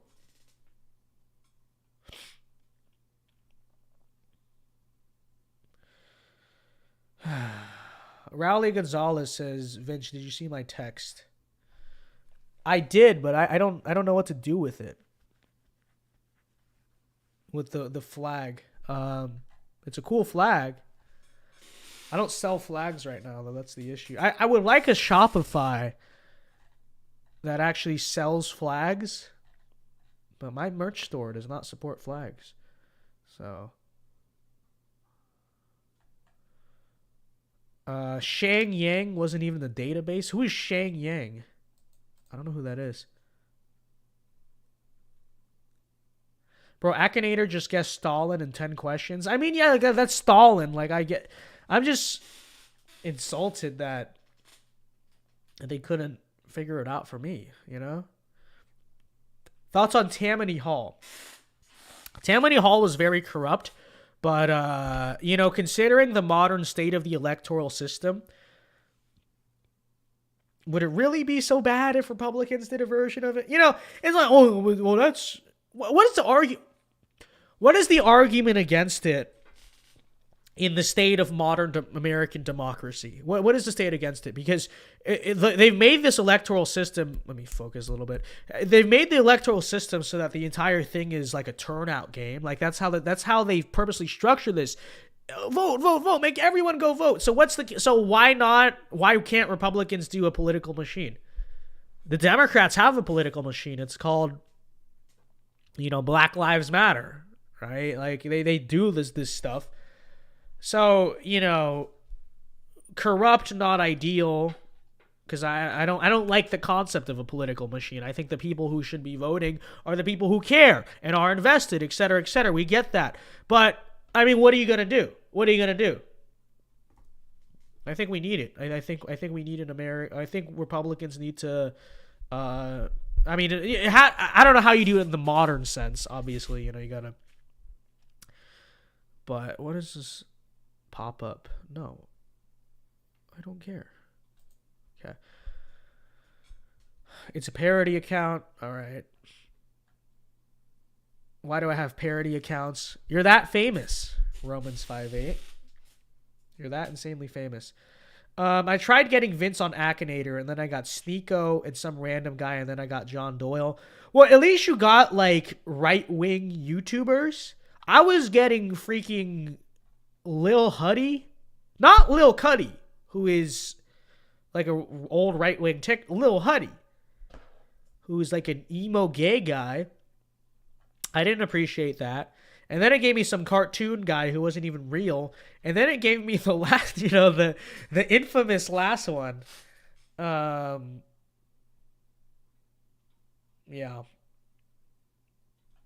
1984. Okay, 1984.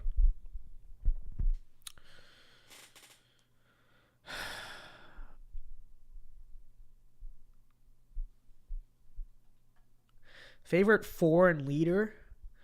Probably right now, it's a basic answer, but I'd probably just say Viktor Orban, you know. Trying to think if there's anyone I like more than that. Not really, honestly. Yeah. Viktor Orban. Rip Pat Buchanan. I forgot to talk. That's my bad, actually. I kept saying I was going to talk about it, and then I have forgotten. Yeah. Not Rip Pat Buchanan. He's not dead, but he this week he announced he's retiring finally from writing weekly columns. And so this is basically more or less the end of him in politics at all. Which is, you know, bittersweet. So Pat Buchanan is obviously probably my biggest ideological influence today, I'd have to say. You know, he was Trump. Introduction for people who don't know who that is. He was like the Trump before Trump, right? He ran a primary campaign against H.W. Bush in 1992, called him a neocon, America last. He wasn't the inventor of the America first slogan, but he was the first one to use it after World War II. And that's where Trump got it from and stuff. And he was a writer. Highly recommend his books.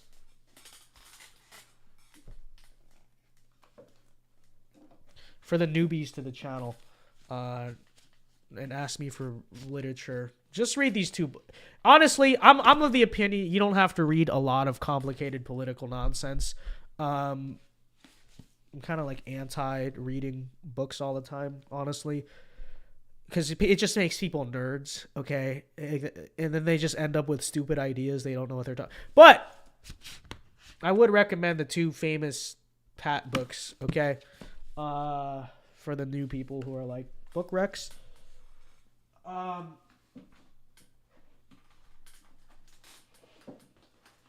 But yes, most of the ideas that are newly mainstream in the right, so I'm not just talking about low taxes, but like, you know, the kind of Trumpian window shifts on stuff like trade, immigration, culture, all that stuff.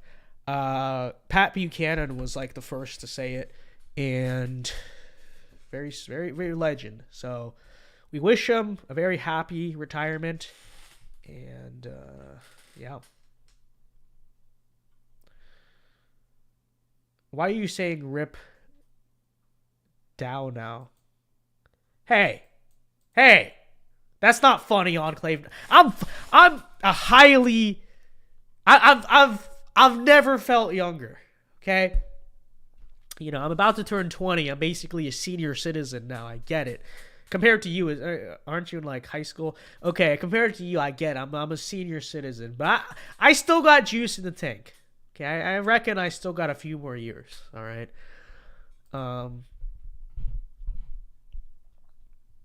So Putin is based, not gonna lie. Well, see, I'm like, I think the Ukraine war has been a huge L for him. You know, and I say that in an objective sense, because, you know, the idea was Russia was going to go in there, conquer all of Ukraine very quickly. It was going to be a great victory, and it was going to really like strengthen their presence in the world against the West. And it really has just been a boomerang. Like it really just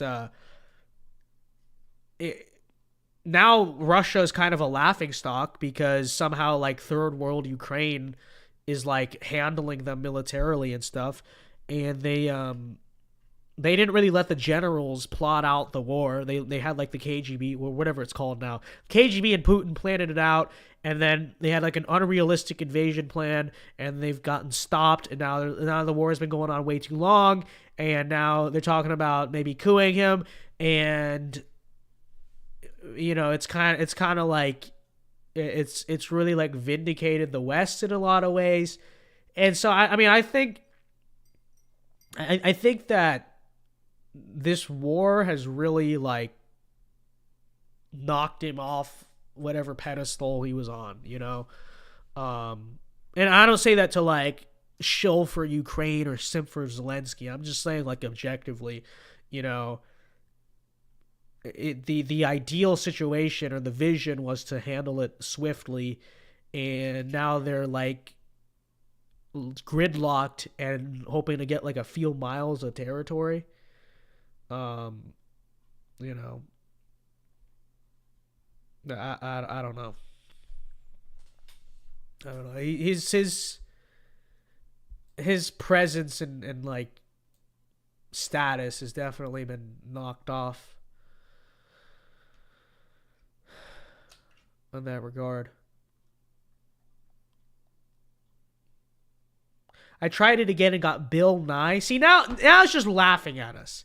Now it is just laughing at us. Okay, we got Matt Heilman in chat. What's up, Matt Heilman? We got Matt Junio. Says, hey guys, what's up? What's up to our two Matts in chat? Okay. Finally got Vincent Akinator. Yeah, it doesn't count on take two, because then it's like Akinator knows you were trying to get it. Yeah. Took 54 guesses. Typical. All right, I'll end at 12:15. So, we're almost done. But it was a fun stream. Okay, I enjoyed this. It was chill. It was the Saturday night special. Easter egg. That's it. The message is a little bit cringe, but it's a very good song by Lynyrd Skynyrd. Okay, one of their only song ever that had a cringe message, honestly. But still a good song. Still a good song. Vince, have you ever ditched school?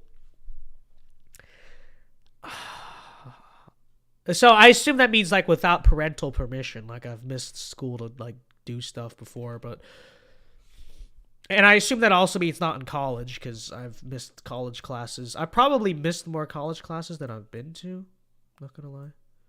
Don't tell my mom that, please. What am I supposed to do? Okay, listen. I know I'm gonna do this political thing. Okay, in one way or another. What do I gotta go to class for? I am Pink Floyd, and my life is another brick in the wall. Just kidding. Oh, but did I ever ditch high school? I'm trying to think about it. No. I mean, like, yes, but not without permission. Because the thing is that they would my school would like call my parents. You know? And what was I supposed to do? How am I going to explain that to them? So, I mean, there are cases where I miss school with their permission. But, you know, if I miss school, they were going to freaking, you know, get mad at me. So, remember to go to church tomorrow / today. Real. So true. Have I ever gotten in a school fight? I got in a scuffle in elementary school. Have I ever gotten in a fight? No. Now, there was one kid in 8th grade I really wanted to fight, but he ended up just like backing down and like just apologizing to me, and I was like, whatever. I think I've told this story before. We were playing basketball, and this guy just keeps like fouling everyone. Like not like, oh, subject. He literally just like, you shoot and he keeps like slapping your hand. And I'm like, dude, how many times do I have to tell you? You're not supposed to, you can slap the ball. You're not supposed to slap the hand. You're like, and I was getting like pissed at him. And this was like a PE tournament. And you know, I was one of the middle school boys who took the PE sports way too seriously. Okay. AKA one of the cool kids. I stand by that. If you were not, okay, I know. I to this day I will stand by that. If you were not public school kids, okay, you homeschool babies, you'll just never understand. But public school kids, okay, there were the boys who took PE seriously, and they're the ones who didn't. And the ones who didn't, Hey, all I'm saying is I don't know a single one of them that grew up to be cool or successful either. Okay? Okay, this is true. This is factual. But I was one of the, PE jocks or whatever, Believe it or not, at one point in my life, I was athletic, okay? Probably not now, but at one point in my life, I was, okay? And this was a tournament. And I was I'm like an uber competitive kid. I was in a magnet, though. I was in a gifted magnet. So I was playing with these, like, magnet nerds. But I'm one of, like, the 10 magnet nerds who, like, actually cares. And so I was getting, like, pissed at this kid, okay? I was getting pissed. I'm, like, cussing him out. But then one time he keeps like slapping everyone's arm. He hit and he jabbed me in the eye. Okay? And at that point I was ready to like beat this kid up. Okay? I was like, what the F is your problem? And I like pushed him and I was like and then I demanded free throws. Okay, I demanded free throws. And he said, oh, fine. And he's like, you're not going to make him anyway. He's like this nerdy kid, dude, but he's like annoying. He's this very annoying kid, okay? He's very annoying. He's like, you're not going to make him anyway. You're not going to make him anyway. And I missed the first one. He was like, told you. And I made the second one, like, clean switch because I focused. I was in focus mode. I made it. And I just got in his face. I was like, what then? What? Yeah, I was ready to... I was ready to throw hands. Okay, I was probably the closest point in school, past like elementary school, where I legitimately like wanted to like beat someone up. But then he's like a nerd. Okay, he's like a dorky kid too. So he got really scared, and I was taught from like a very young age, you never throw the first punch, right? It's a self-defense principle, and so I was not gonna start the fight. And so he just got scared and kind of got quiet, and we just didn't speak for a few weeks. And then we were kind of cool again after that. But I was the closest I got. Okay, I was the closest I got.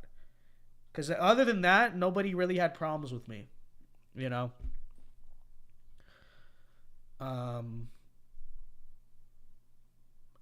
like, okay, I'm not... In the context of the because I went to a magnet middle school. Okay, so there's a lot of like nerds, okay? And so I'm not saying I'm like some like intimidating guy or menacing physical force. But like in the context, like compared to those kids, like yeah, like when I got pissed, like to them it was like scary. So yeah, he kind of backed down after that. Common Vince W. Yeah, real. That kid.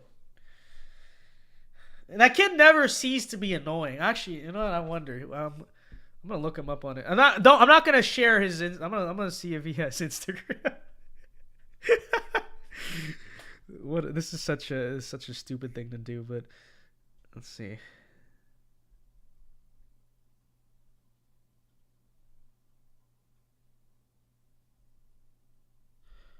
Wow, that was his line. Okay. I don't know if I'm able to find him.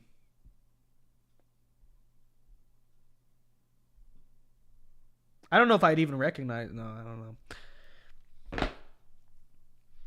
But what's funny is he has a name very similar to the Zayed guy from the panel. That's actually I just realized that. That's funny. Like they have similar names, but they're spelled and pronounced slightly different, but it's basically the same name. That's funny. He has pronouns in his bio, guaranteed. He could be a Republican. The reason I say that is because he was like sometimes the very annoying kid in... Like, he wasn't like quiet, shy, like dork annoying. He was like a loud and proud annoying kid. And I feel like sometimes that can turn out to be like conservative or Republican because they're so like contrarian and just annoying about everything that, it's another thing to be annoying about to everyone else as to be Republican. So I'm not going to slander him like that. I think there's a strong chance we would be cool today. But yeah, just back in middle school, dude, you were so annoying. Okay, you were And you thought you were so funny. He thought he was so funny. He laughed at all his own jokes, which he made many times. But no. I bet I have an instinct. We would actually be cool now. But yeah, he was an annoying middle schooler, I have to tell you.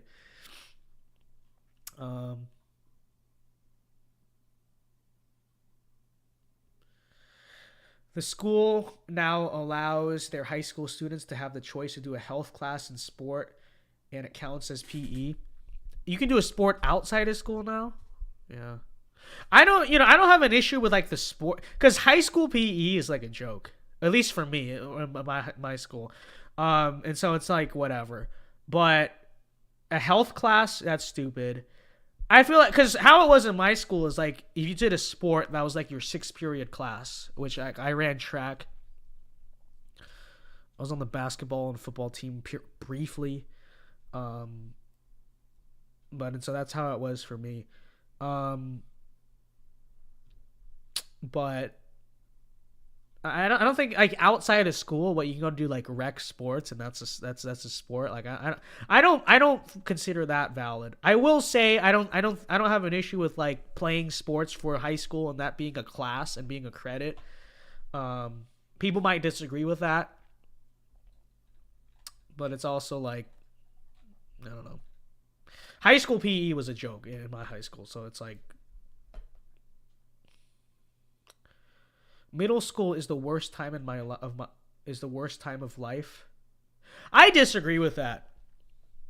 And maybe it's because, listen, okay, I don't even want to say this because then people are gonna like. But I mean, truth be told, like in college, I'm cool again. Okay, we're vibing. But in high school, I did starting in 10th grade, I did the conservative thing, and that obviously like destroyed my social life. Okay, like everyone hated me and all that stuff. Which was that was fun in itself, though. I'm not gonna lie. Okay, like 2020, pissing off everyone about George Floyd, and then like having these kids like petition to get my like valedictorian speech canceled and all that. That was fun. But like high school, I was in a magnet too. So, it was very easy to be cool because you're like a bunch of nerdy kids. And so like, when you're competing against bad competition like that, it was like I had a lot of friends. I was like popular, quote unquote. Like I got attention from a lot of girls, I had like many middle school girlfriends because I was at like a magnet school. So there's very little competition, obviously, because you're a bunch of like weird nerds, and I was like one of the just decently socially adjusted kids, I guess. I don't know. So I enjoyed I still look back fondly on middle school. Okay. And maybe part of that's because I never really had like a real high school experience, but middle school was a time. Okay, it was cool. And then 8th grade, I wasn't even conservative, but 8th grade, I got in a big fight with the class feminist on Instagram, and that was really fun. And that was also when 2015, 2016 SJW culture was kind of being born. And I was always against that. Like, I wasn't always conservative, but I always was against that stuff. And so getting into some of those arguments was quite fun. Was your middle school private? No, it was a public school. It was just a magnet school. So school was the worst time of my life for sure. Yeah, school does suck. Okay, school does suck. The fitness gram pacer test. Oh, I remember that. Vince, I will be the number 30 entrant in the Royal Rumble tomorrow. That's impossible because it's gonna be me. Okay. 5, 4, 3, 2, 1. Vince Dow, number 30 in the Royal Rumble, and I'm gonna win. Okay, I'm gonna win. I have the plan ready. Okay. I'm gonna use the kind of like the Fortnite strategy. Just kind of hide in the corner, let everyone else take themselves out, and then when it's me versus who's even left in WWE these days, like Roman Reigns. I don't know who's, but you know, when it's just me and Roman Reigns, okay? I'm gonna let him go for the spear, and then like dodge out the way, and he's gonna go flying through the ropes and on the ground, and I will main event WrestleMania. This is happening. This is real.